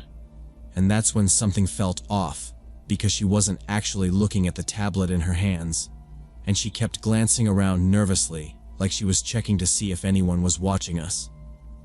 We went down this narrow concrete staircase to a lower level where it was completely dark, and she pulled a flashlight out of her jumpsuit pocket, even though she'd supposedly just been walking by randomly when she found me. I said, "Are we for sure going the right way to the exit?" And she snapped, "Yes, it's right through the old loading area," voice sharp like I was annoying her. The beam kept swinging ahead and I followed because I didn't know the layout, and the steps echoed weird, and I could feel the festival sounds vanish above us. We walked maybe 30 more feet, and the corridor just dead-ended at a concrete wall with trash and busted pallets shoved into the corner. No roll-up door, no push bar, nothing. She stopped and said real calm, "Must have taken a wrong turn." But there was no surprise in her face, just this blank focus, like she was timing something. My dad had always said, "Trust your gut if anything feels off," and everything in me was going off like an alarm. I took one step back and she reached, resting her hand on my shoulder like she was guiding me. Then her fingers tightened, and I realized she wasn't guiding. She was holding. I opened my mouth and screamed as loud as I could, just straight, "Help! Someone help me! Hey!" And she hissed, "Shut up," and squeezed harder. I twisted my body the way we did in PE when someone tries to grab your wrist. Turn toward the thumb, drop your weight, and I slipped free, stumbled into the pile of pallets, scraped my shin, kept screaming. She came at me fast, flashlight beam jerking, and I grabbed the edge of a busted crate and yanked it between us. More noise, wood skidding across concrete. She said, "Stop it, kid," in this low voice like she was mad now, not scared, and she flicked the light off for a second like she thought the dark would shut me up. It didn't. I yelled that my parents were right outside, that people knew where I was, and that I was calling security, even though my phone was dead, just saying it to fill the space and make it sound official. I threw my sweater in her face, stupid but it made her flinch, and I ran 2 steps toward the stairs and then back because I didn't want her behind me on the steps. I wanted witnesses, anyone, so I planted myself and screamed again, louder, throat raw, over and over. Maybe a minute passed. I don't know, it felt longer. And then heavy footsteps pounded from above, and 2 guys in work coveralls came down the stairs with big flashlights. They froze when the lights hit us. Me pressed against broken pallets, her standing there with her hard hat and that blank look. One guy said, "What the hell's going on?" And his beam dropped to my scraped leg. She dropped her hand from me like it burned and her whole tone changed. She started talking in that smooth, helpful way, saying she'd found me wandering in a restricted zone and she was escorting me out, real by the book. I said she'd taken me to a dead end. There was no exit, and both guys looked past her at the wall and the trash, and then at each other. The older guy, gray at the temples, name stitched on his chest but I didn't read it right, stepped between us and said to me, "Let's get you to security, okay?" His hand hovered near my shoulder like he wanted permission. I nodded, and he put it there lightly and turned me toward the stairs. The other guy stayed with the woman and said he'd walk her to the foreman's office, and I heard him ask her name and she said something too quiet for me to catch. Up top, the sound of the festival came back like a normal world turning on. The older guy walked me fast through 2 service doors and into a little office with a desk, a radio, and a corkboard. He got a female security guard who sat me down and asked for my parents' names and the motel. They radioed a runner, and 5 minutes later my parents rushed in. I started crying finally and told them everything. Just the facts, the dead end, her hand, the way she turned off the light. Security took a brief statement, wrote time and place, and said they'd check with the construction contractor. We went back to the motel, and I couldn't sleep even with the TV on. In the morning, my parents went to the festival office to ask what happened, and they said the construction crew were outside contractors, and they couldn't give out employee information. They'd look into it. That was it. To this day, I have no idea who that woman really was, why she had a hard hat and flashlight ready, or what she was planning to do with me in that dark basement dead end where nobody would have heard me scream.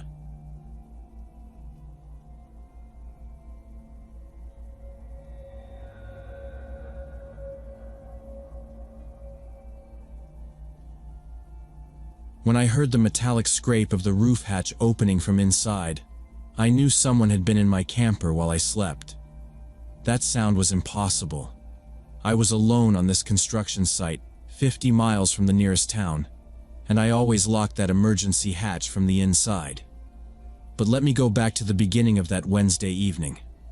I'd been on site for 8 months, overseeing a private residence for a client who wanted every detail perfect. To dodge the commute, I rented a small camper and parked it behind the chain-link fence. The crew left at 4 instead of 6, so I finished the day's foundation notes early, heated a can of soup on the camp stove, answered a couple stiff emails, double-checked the padlock on the gate, and turned in around 10. The nearest neighbors were half a mile away through the trees, and the generator was off. So yeah, quiet. Now, before I explain what happened next, you need to understand the layout because it mattered. My bed sits under the roof hatch. To my left, there's a narrow shelf with rolled drawings, field notebooks, and a clear pouch with petty cash and receipts. Opposite the bed is a tiny counter with a kettle, a ceramic dish for spare keys, and a charging cable for my phone. My steel toe boots live by the door. A headlamp hangs from a hook above the shelf, and a cheap hammer rides in the toolbox under the bed slats. It's all within reach, which is great when you're tired, not so great when someone else is reaching. I slept maybe 4 hours, out cold from the day. Something pulled me awake like a hook under my ribs. I was on my right side facing the wall, one arm under the pillow. I told myself it was the wind against the hatch I sometimes crack when it's muggy. Except the wind doesn't unzip zippers. There was a careful, deliberate sound behind me. A folder lifted and put back. The soft tap of plastic against wood. Someone was going through my things on the shelves 10 feet from my back. My throat went dry. I didn't roll over. I kept my breathing slow and even. I'd watched some dumb clip about that, and now I was committing. Papers slid. A pencil rolled off and kissed the floor. The dish with my keys scraped once, tiny ceramic on laminate. Whoever it was moved like they'd practiced this. No muttering, no rush, just a steady rhythm of hands. The calmness of it was the worst part. My phone sat on the counter a foot from their hand. If I reached, I'd make a sound. There was no way to dial with them right there. I ran through options like I do when a client says, "We need a miracle by Monday." The toolbox latch under me is metal and loud. The hammer would take 2 moves to grab. The door at my feet was dead bolted. I'd have to shimmy past them to get out. The windows are tiny sliders, and pushing through would rattle the frame. So I did the only thing that made sense. I played asleep and hoped they wanted cash or keys, not a fight. Dumb plan? Maybe. It was still the best one I had. A zipper whispered. My tote opened. The shelf flexed under weight. The floor squeaked. Campers do that under a body. The clear pouch slid free with that sticky plastic sound and paused in the air. Coins chimed. just a couple. The ceramic scrape again, softer this time. Keys. My spare truck fob was in that dish. My jaw started to lock, and I forced it loose because even clenching felt loud. I thought about the site. The padlocked container with tools, the generator trailer, the gate. Whoever got inside the fence after hours had either tailed the crew or knew the schedule. Maybe they watched me lock up. I tried to replay the walk from the slab to the camper, the dirt road by the tree line, and came up with nothing useful. I stayed still. I didn't give them any reason to pivot from looking to fixing a witness. Time stretched until my ears rang. The rustling stopped. The camper settled enough that I could hear the kettle ping as it cooled. It was so quiet that my own breathing sounded fake. Then a soft creak, like a knee finding the floor, and whoever it was stood up. Fabric shifted. A careful footfall pressed the aisle. The air changed as they came closer to my bed. Warmth hit the back of my neck. Breath. Human. Right there. Fingers hovered near my shoulder, not touching, like they were testing for a flinch. I kept the sleep breath rhythm. In 2, out 2, and counted to 20, then to 30, then to 30 again because counting didn't help. Nothing touched me. They just stood there and breathed and weighed the risk. My arm under the pillow went numb, which was good because numb doesn't twitch. Those seconds were an hour. A belt buckle clicked against the counter, stupidly normal detail. And then the headlamp brushed the wall with a little plasticky tap. The warmth at my neck stepped back. One foot slid, then the other, toe to heel. The kind of quiet you get from practice or nerves or both. The aisle creaked once, tiny. The next sound was above me. The hatch frame took weight with a muted flex. Rubber dragged on metal, shoe sole over the lip. I didn't move. One last exhale grazed my hair and disappeared into the dark. Then the faint metallic slide of the cover, and after it, the same grit-on-metal scraping I'd heard at the start. Someone climbing back through the ceiling hatch. I stayed frozen for another 10 minutes, trying not to breathe too loud, telling myself if it was a trap, then moving would be the dumbest thing I could do. Finally, I rolled onto my back slow enough to make no noise, reached for the switch above the headboard, and clicked the ceiling light. The camper was empty. The emergency hatch over my bed sat a thumb width open. The little interior latch I always set before sleeping was bent at a bad angle. Not popped by accident, but torqued.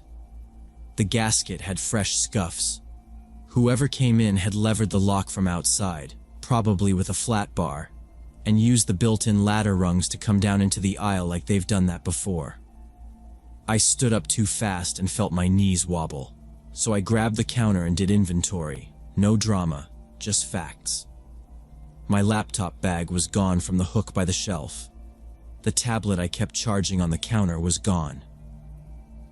The portable hard drive I clipped to the inside wall of the cabinet was gone, clip still there, drive missing. My document tote was missing from under the bench.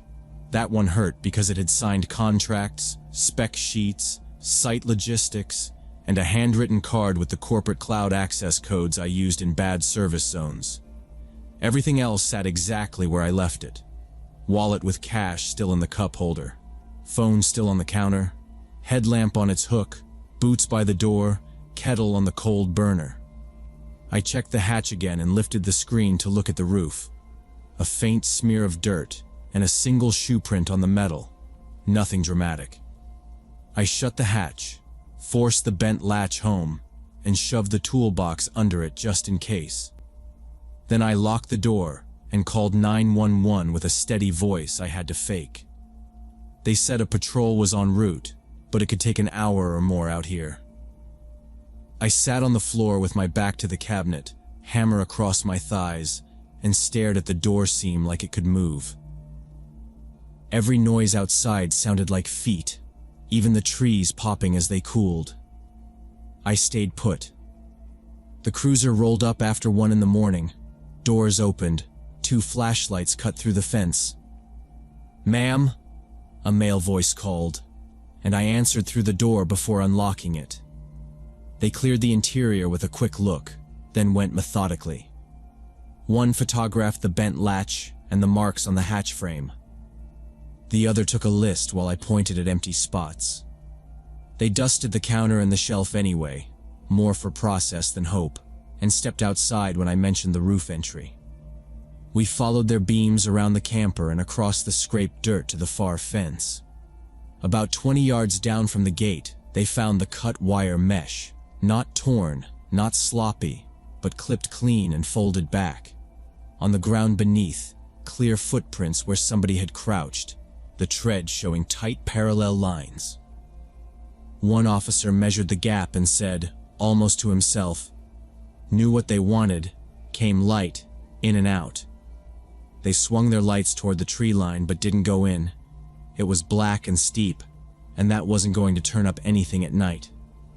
Back at the camper, he asked about who knew our schedule, who had access to drawings, whether the client had enemies.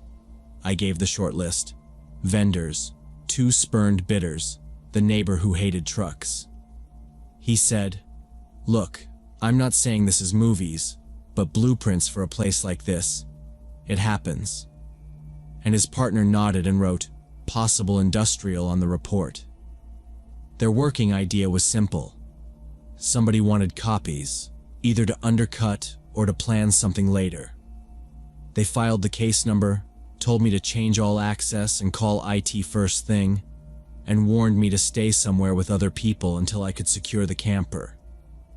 Then they left. 3 days later, Monday morning, I got an email to my work address with a subject line that was just the project name. No sender name I recognized, no body text, just a secure file link.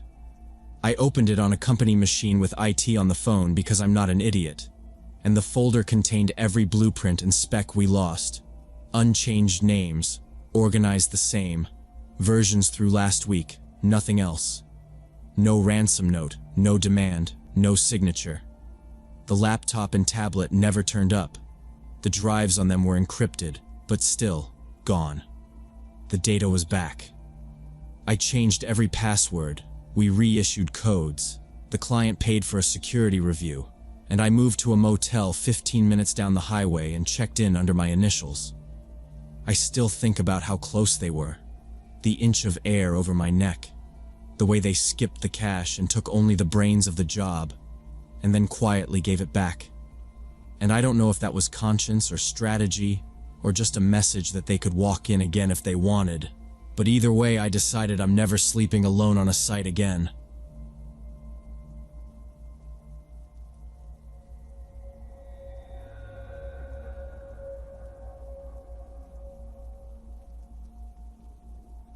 It happened when I was 16. I was studying at a private boarding school in New England. Third period chem on a Tuesday is as average as it gets.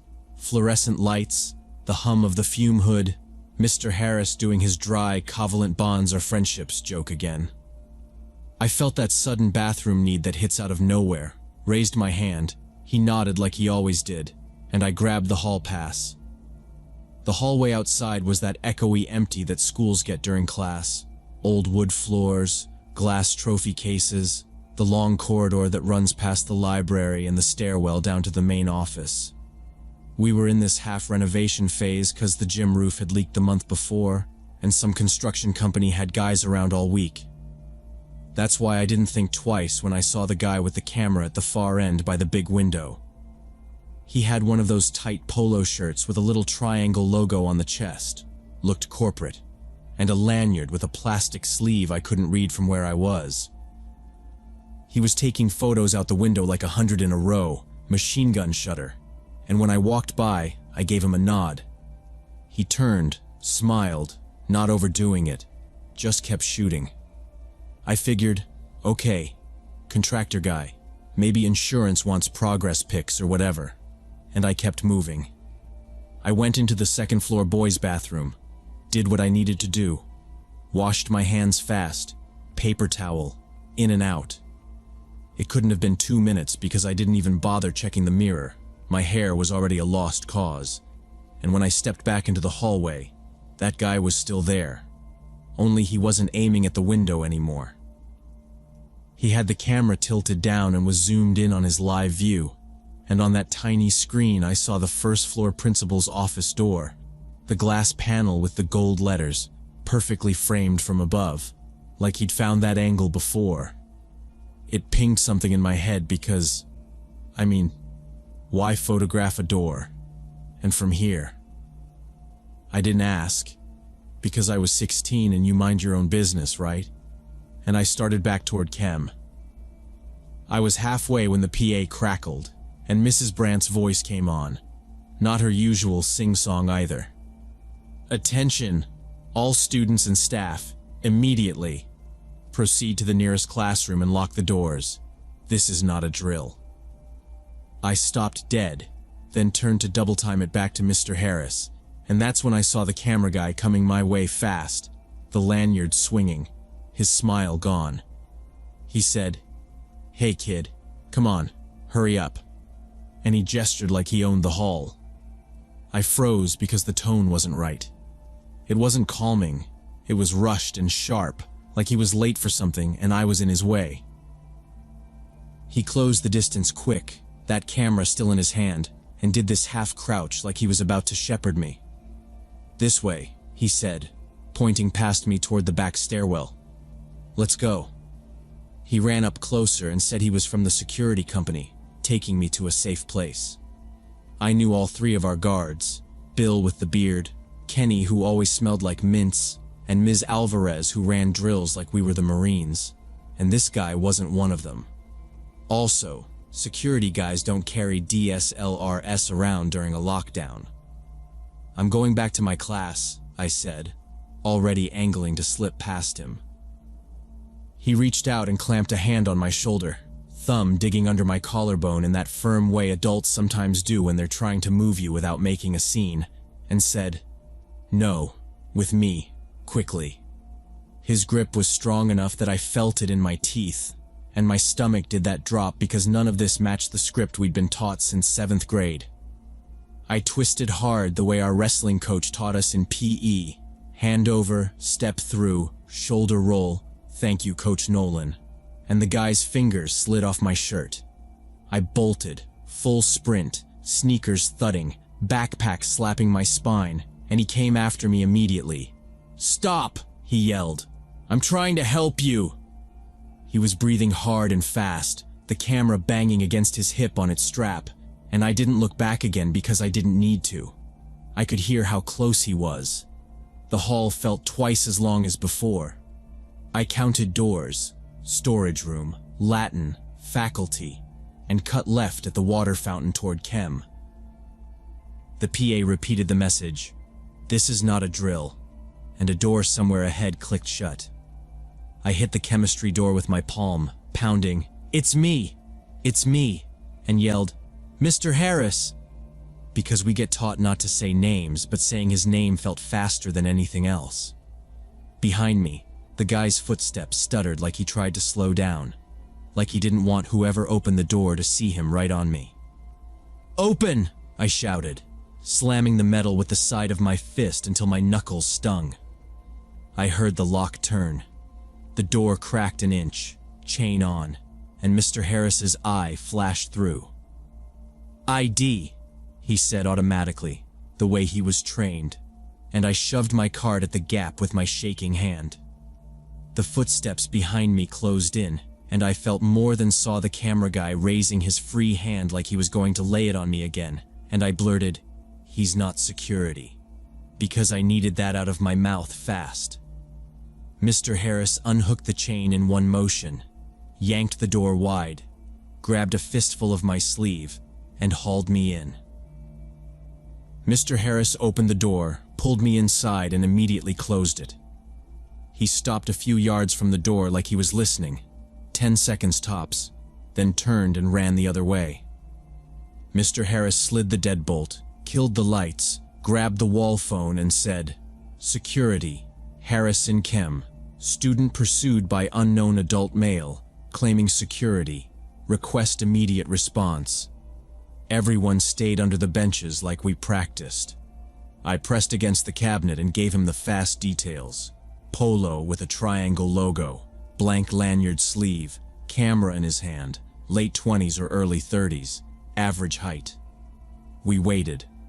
Footsteps thudded, radios crackled, a door slammed somewhere below. Harris braced the door with the rolling table and said, "Nobody opens for any reason." A freshman cried until someone shushed him. The clock hand crawled. About 20 minutes later, the PA chimed and Mrs. Brandt said, "Lockdown is lifted. Remain in your current room until contacted by security." Harris still held the bolt. Then the coded knock from drills, and Ms. Alvarez called, "Open for security." He peeked, then let her and Kenny in. She asked who saw the man. Harris pointed at me. I stood and ran through it clean. She stopped me at the logo. Triangle? I traced it in the air. "Our contractor uses a diamond," she told Kenny, who was already at the window. She radioed. Male outsider, early 30s, camera, false pretense, student contact, no injury, description to follow. Then she told us to hold for an escort. They moved us by sections to the auditorium, doors opening and closing in sequence. While we walked, Ms. Alvarez gave the short version. An outsider entered through the main office saying he was a newspaper photographer. The secretary believed him because he had a camera and a lanyard. The principal came back, checked the schedule, saw no interview booked, and called the lockdown. Security started a sweep, but he took an emergency exit on the science wing and was gone by the time they hit the stairwell. In the auditorium, we sat by homeroom while security took statements. When it was my turn, I repeated the description and added the lens was long, like a zoom, and the strap had white letters. Ms. Alvarez said for everyone to hear that the secretary saw him set down a black messenger bag and printed maps of the building with some areas highlighted when he signed in. "Camera, bag, and maps are with him," she said. He left through the emergency exit.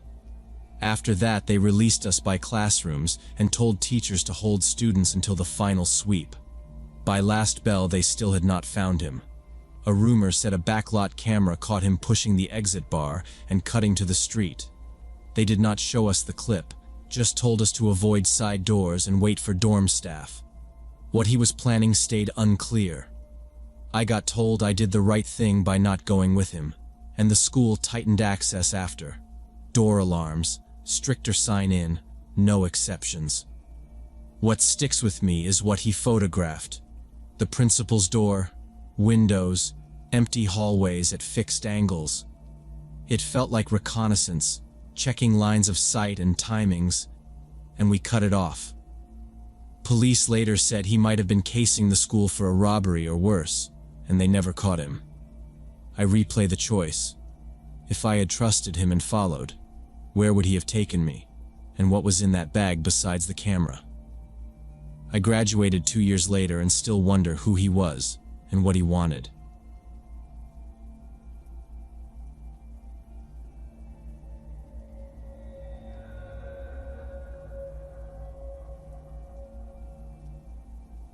So, when I was planning our Michigan trip last July, I thought it'd be nice to mix things up. My wife Sandra, our daughter Emily, who's 16, our son Josh, who's 14, and me, we'd been doing the same RV campground routine every summer for years. This time I suggested we try wild camping on the shore of Lake Superior, just for one night. You know, get that authentic outdoor experience. The first 4 nights we stayed at regular campgrounds with showers and electricity, totally normal family vacation stuff. But on day 5, we drove up the coast and found this sandy beach area away from the tourist spots. It was beautiful. Clear water, scattered driftwood, thick pine trees behind us. We set up 2 tents, built a fire pit with rocks from the beach, the whole 9 yards. I staked the bigger tent for me and Sandra where the sand met the tree line, less wind, and the kids' little dome went 15 feet closer to the water so they could fall asleep to waves, which Emily said like it was a commercial. I kept the car pulled in nose out on a firm patch of sand because it just felt smarter that way. We cooked hot dogs, argued about who burned the first marshmallow, and I showed Josh how to stack a log cabin fire so it wouldn't collapse. Nothing fancy, just us, that big lake, and a sky that looked wider than usual. Still, I kept glancing at the tree line like I was waiting for something I couldn't name. Everything seemed fine until I came back from the car with extra tent stakes and noticed things had moved. Our folding chair was on the opposite side of the fire ring from where I'd left it. I was sure I'd placed it on the right side, but now it was on the left. The cooler was open, though Sandra swore she'd locked it. I figured we were both tired from driving, maybe misremembering. The kids had been down at the water skipping stones, and when I called them back because it was getting dark, Emily wanted to walk along the beach before bed. I told everyone to stay within sight of the fire. Couldn't really explain why I felt uneasy. She rolled her eyes, said, "We're not 5," but she stayed close. Josh kept asking if raccoons came out on beaches, and I said maybe, which sounded thin even to me. We ate late, cleaned up well, buried the embers under a layer of sand like I'd taught them since they were small. Around midnight, I woke up to scratching sounds outside our tent, coming from the side away from where the kids were sleeping. Sandra heard it too, both of us lying there frozen, listening. It wasn't frantic, more like deliberate, like someone testing something. I whispered, "Probably a fox." And even as I said it, I pictured hands instead of paws. Sandra whispered back, "Do you smell anything?" And I didn't. No skunk, no trash rot, just cold lake air and our nylon breath. I looked through the mesh window but couldn't see anything in the darkness. The fire had burned down to barely glowing embers, even though we'd buried them properly under sand. Our marshmallow roasting stick was stuck upright in the sand about 3 feet from where it had been lying flat. Something wasn't right. I whispered through the tent wall to wake Emily and Josh, asked if either of them had gone outside. They both answered groggily, annoyed that I was bothering them, said no, and to let them sleep. The scratching had stopped, but now I was wide awake, staring at the tent ceiling, trying to convince myself it was just an animal. Sandra grabbed my hand and squeezed it. She was scared too, I could tell. When Josh went down to the lake to wash his face in the morning, he came running back, face pale, telling me I needed to see something. On the wet sand near the waterline, about 60 feet from our tents, there was a clear trail of barefoot prints, adult-sized, maybe size 11 or 12. The prints came from the brush, made a complete circle around both our tents, and returned to the woods. Between some of the footprints were round indentations, like someone had been squatting down periodically, staying low. I took photos with my phone without knowing why, just that I didn't want to rely on memory. Sandra was already stuffing sleeping bags into their sacks, movements quick and jerky, not wasting words.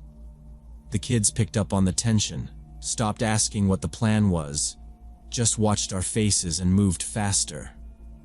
I walked the loop again to be sure it wasn't wind or water, but the toes and arches were crisp, and one heel had pressed against a pebble hard enough to leave a crescent.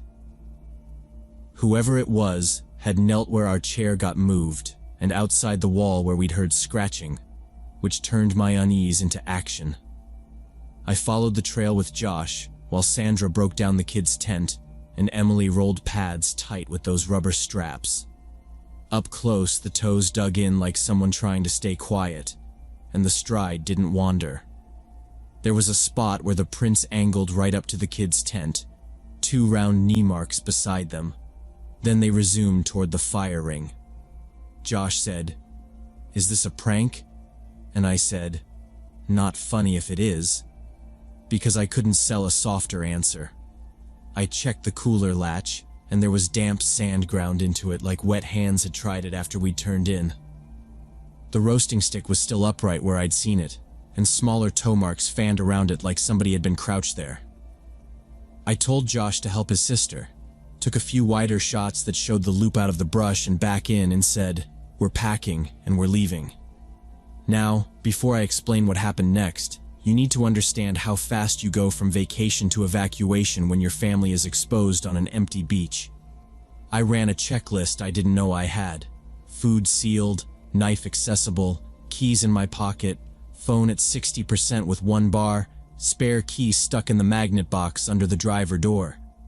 The car was already pulled in nose out, so it was gear in, kids in, go. Sandra didn't argue about breakfast or one last swim. She said, "Tell me what you need," and did it. Tents down, sand shaken, steaks in the bin, fire ring kicked flat so no one blamed us for a hot bed. And all of it took minutes because no one wasted movements. I kept scanning the brush for that off-color shape that would be a person crouched there, but the tree line stayed a wall. We didn't run, but we moved like people who know being quick matters. We packed in silence and loaded the car in record time. Only when we were pulling out did Emily speak from the back seat, voice small. She said last night she'd thought someone was standing next to her tent, breathing slow and heavy, but she assumed it was me checking on them. She'd been too tired to get up and look. I said, "That wasn't me." And it sat in the car while the tires bumped over ruts, and Josh muttered, "So who was it?" Like he already knew. I kept my eyes on the narrow track through the trees, eased over a route that could have high-centered us, then pushed the speed a little once we hit the county road because I wanted distance. Sandra held her phone in her lap like she was ready to dial if I told her to. We spent the rest of the week at a busy campground with security lights and a resident manager. The kids didn't fight it. They stayed close, slept with shoes by the door, didn't wander. I replaced the cooler latch, added a cheap motion chime to the tent zipper, kept the car keys on a lanyard around my neck. I never showed those footprint photos to anyone except Sandra. Never filed a report. Never told the kids how serious it could have been because I didn't want that night welded into their heads. Sometimes I wonder what that person wanted, watching us, circling, kneeling, whether they were waiting for an unlocked zipper or a voice to answer back, and why they spent hours pacing our tents instead of just leaving.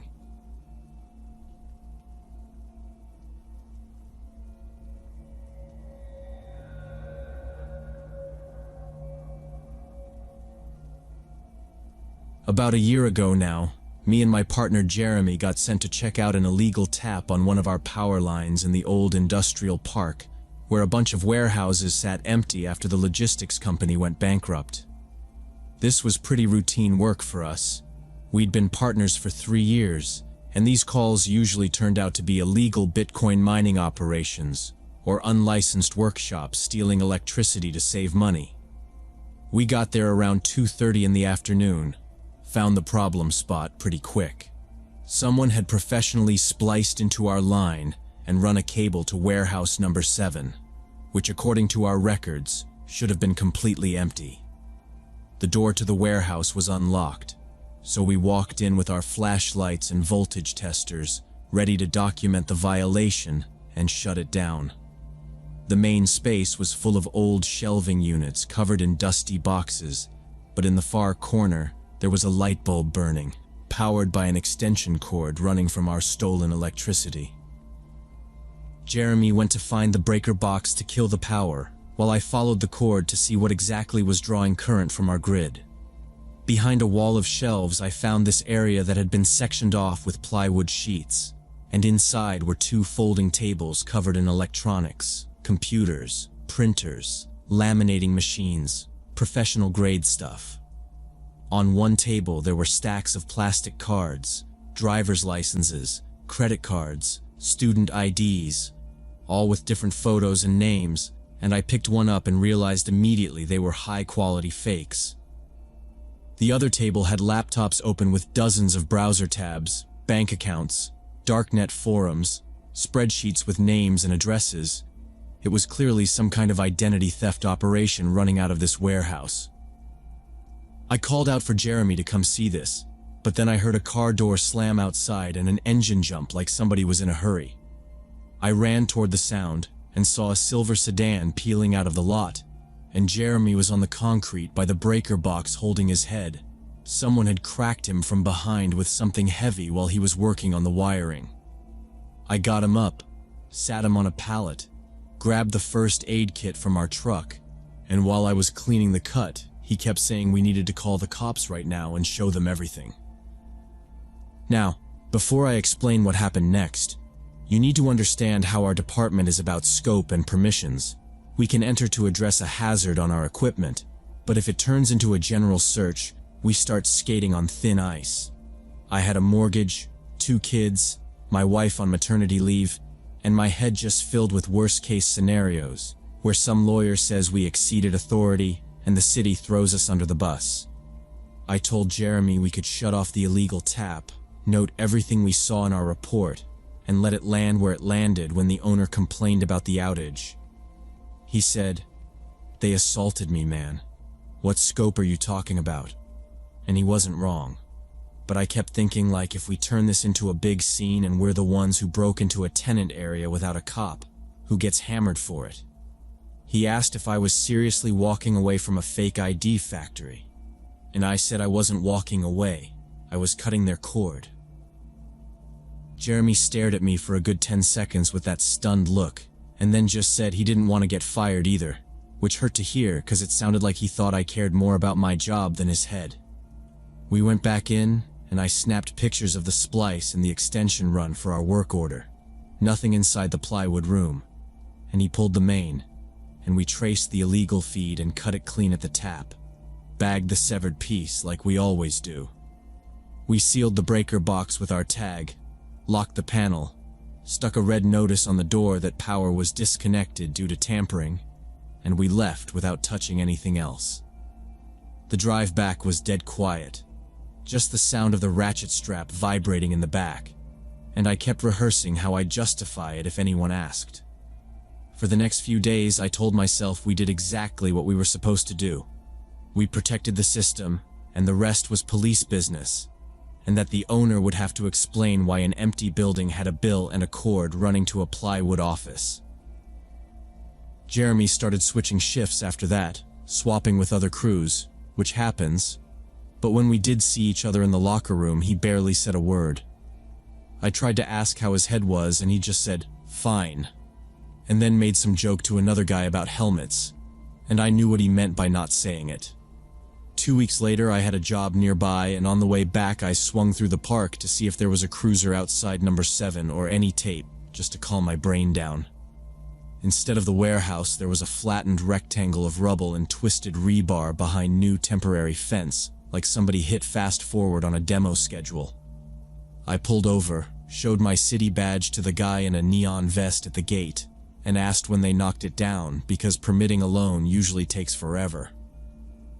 He said they got emergency demolition approved due to structural failure in the load-bearing walls, and he pointed at a clipboard like that made it official. I said, "When was that submitted?" And he shrugged and said last week, and the excavator company was free, so they moved quick. I walked the fence line and looked through the slats at where our plywood room would have been. Just crushed concrete, no tables, no nothing. And I got this hollow feeling like we cut a vine and forgot about the roots. I asked the guard if the owner was around, and he said no, just him until the trucks hauled the rest to the landfill. And then he asked why I cared, and I told him we had an open work order. He nodded like he didn't, and I stood there for another minute watching a guy in a skid steer push bricks into a pile and thinking about those cards with 100 names I didn't know. I could hear myself telling my wife that night that we did our job and nothing more, and hating how true it was.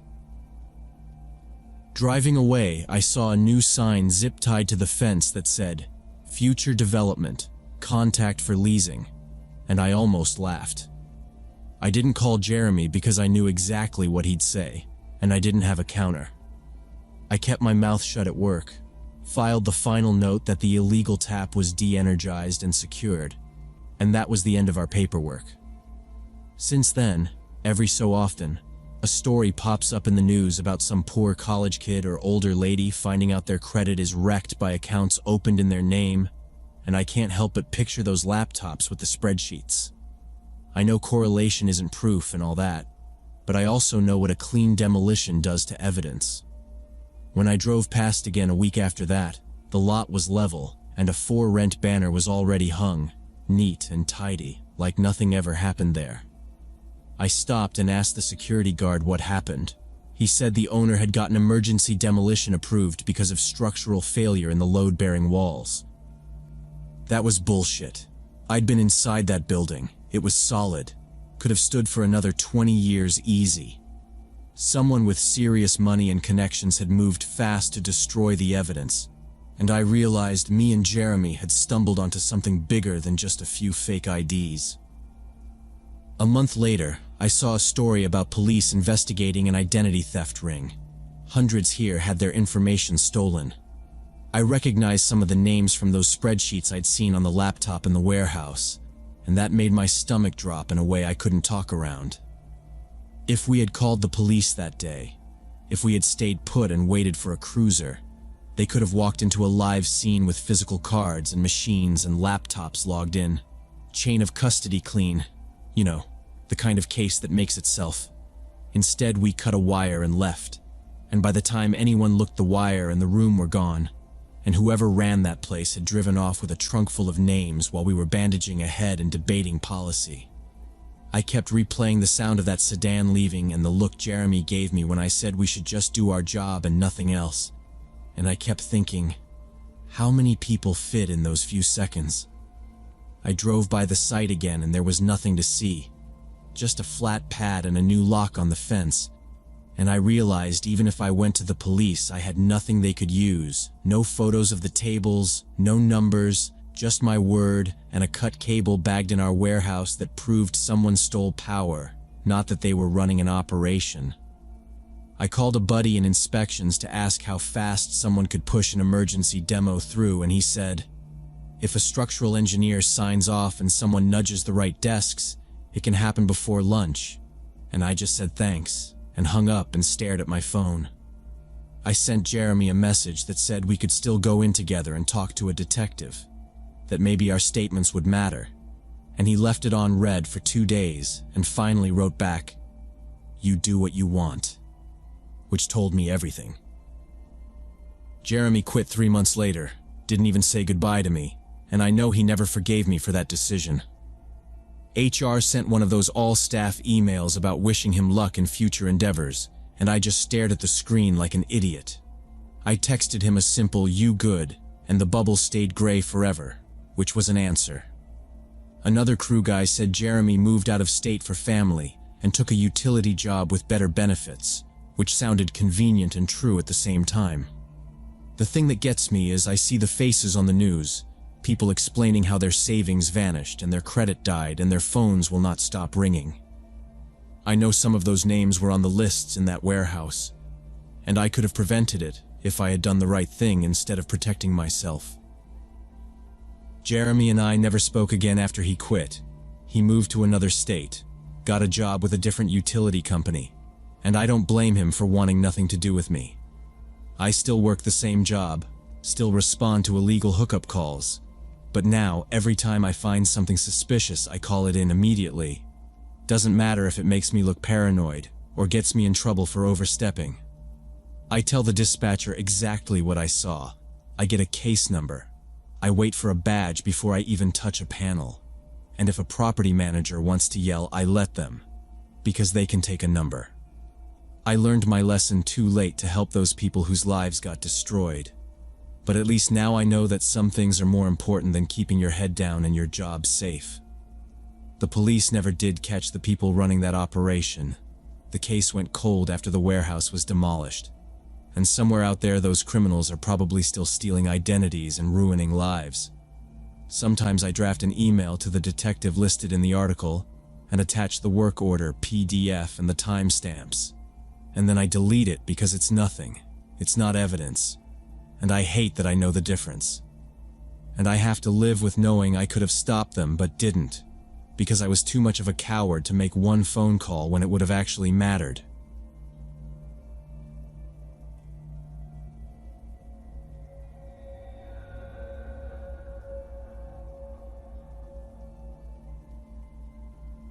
It happened last summer when I moved into this old apartment on the outskirts of Portland with my friend Kira.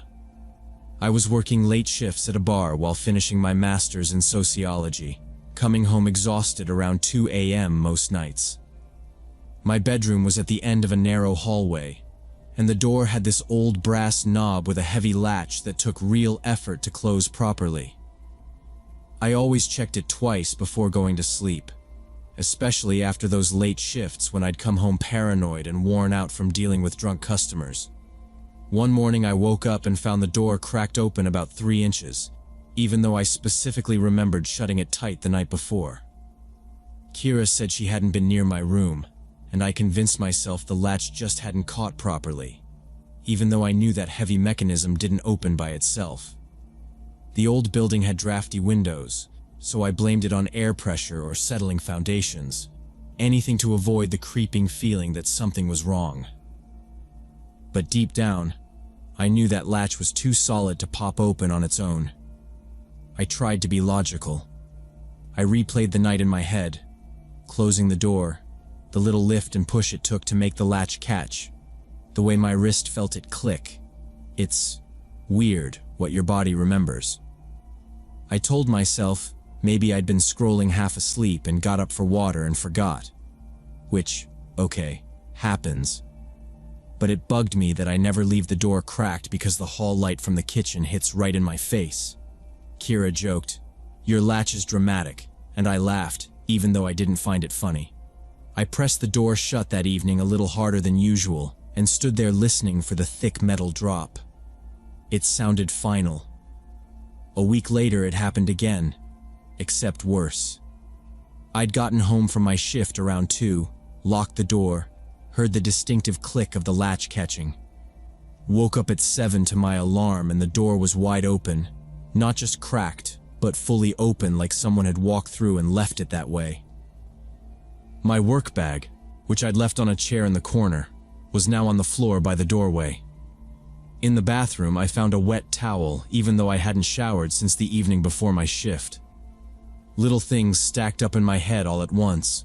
Bag moved, towel wet, door open, and the feeling shifted from weird to something's off.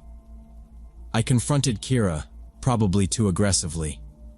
She got offended and went straight to her phone, pulled up the Ring camera for the front door. She scrolled through the timeline and showed me. Nobody had entered the apartment overnight, just us earlier in the evening.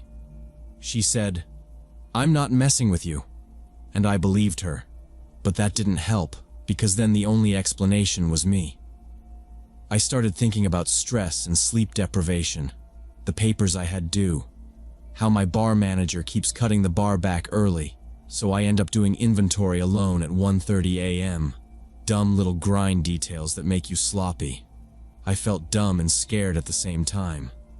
I asked Kira if I'd ever sleepwalked before. She shrugged and said, "Not that I've seen." The thought of doing this stuff in my sleep made my stomach drop because, honestly, what are you supposed to do with that? You can add locks, but how do you lock out yourself? I ordered a cheap battery-powered camera online, $60, the kind that saves clips to a card, and when it arrived, I set it up in the corner of my room, angled at the door, because I needed to know what was happening during those missing hours. Now, before I explain what happened next, you need to understand the setup. I put a piece of tape on the floor where my bag was supposed to sit so I'd have a reference. I positioned the chair legs right against that tape. I checked the latch 5 times. Overkill, I know. I put my phone charger on the left side of the bed. Tiny routine things, just anchors. If the video said I stayed in bed, then I was going to a doctor. If it showed anything else, at least I'd have proof of whatever it was. The next night after a brutal shift, I came home completely drained. I'd started taking melatonin for insomnia caused by my weird schedule, and I popped one before closing my door and crashing hard. I remember thinking as I lay down, if I wake up and the chairs moved again, I'm done with night shifts. Then I was out. No dreams, no nothing. Just the dead kind of sleep where your body feels like a stone. When I woke up, the first thing I did was check the camera, and what I saw made my hands shake so badly, I almost dropped my phone. At 3:17 a.m., my door opened, but I was the one opening it. On the video, I stood up from bed with my eyes closed, walked smoothly to the door, turned the handle, and stepped into the hallway. No fumbling, no hesitation. I looked like I'd practiced. I was gone for 11 minutes. When I came back, I was carrying my work bag, went into the bathroom where I could hear water running, then returned to bed without closing the door.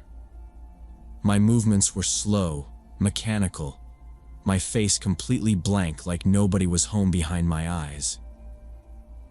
The chair had been dragged, the tape marker now visible by inches, and I didn't even glance at it on the way back. I watched this recording 5 times, trying to remember even a second of it, but there was nothing.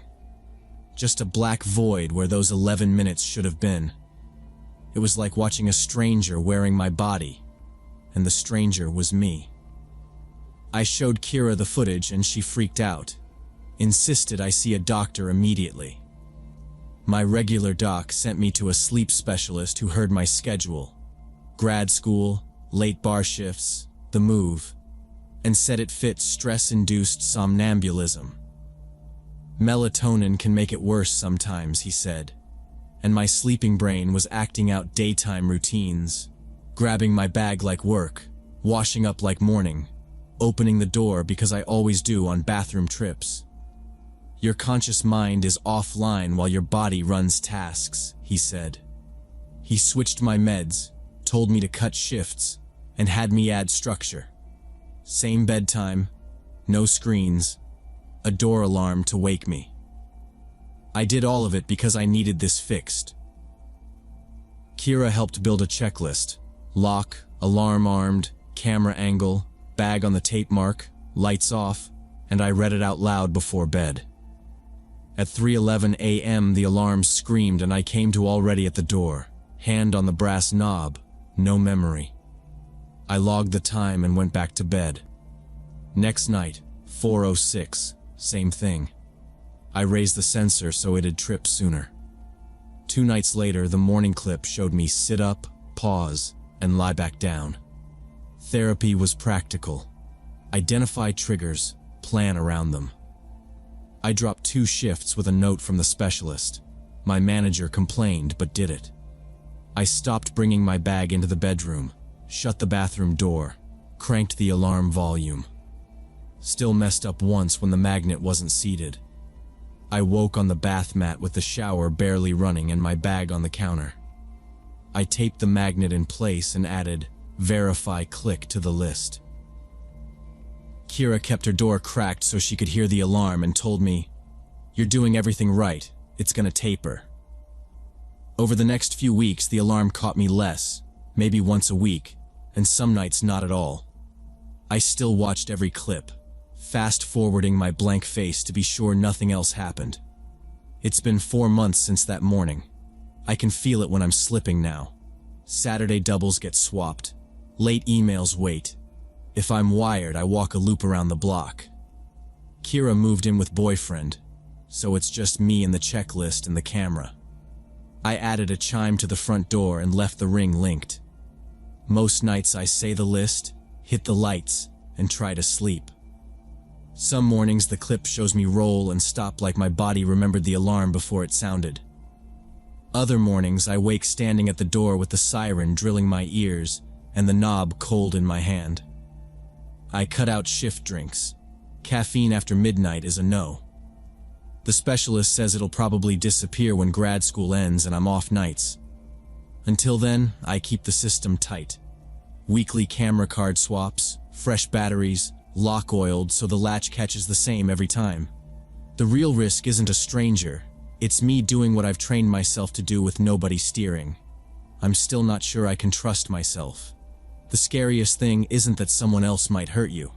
It's realizing you can't rely on your own mind to keep you safe, not even inside a room you triple-checked. Sometimes I wake at 3 a.m. and lie still testing reality. Name, date, one thing I did that day, 3 objects on the dresser. Wondering if I'm actually awake or if I'll watch the clip later and see my own face empty. That uncertainty is worse than any nightmare I've ever had.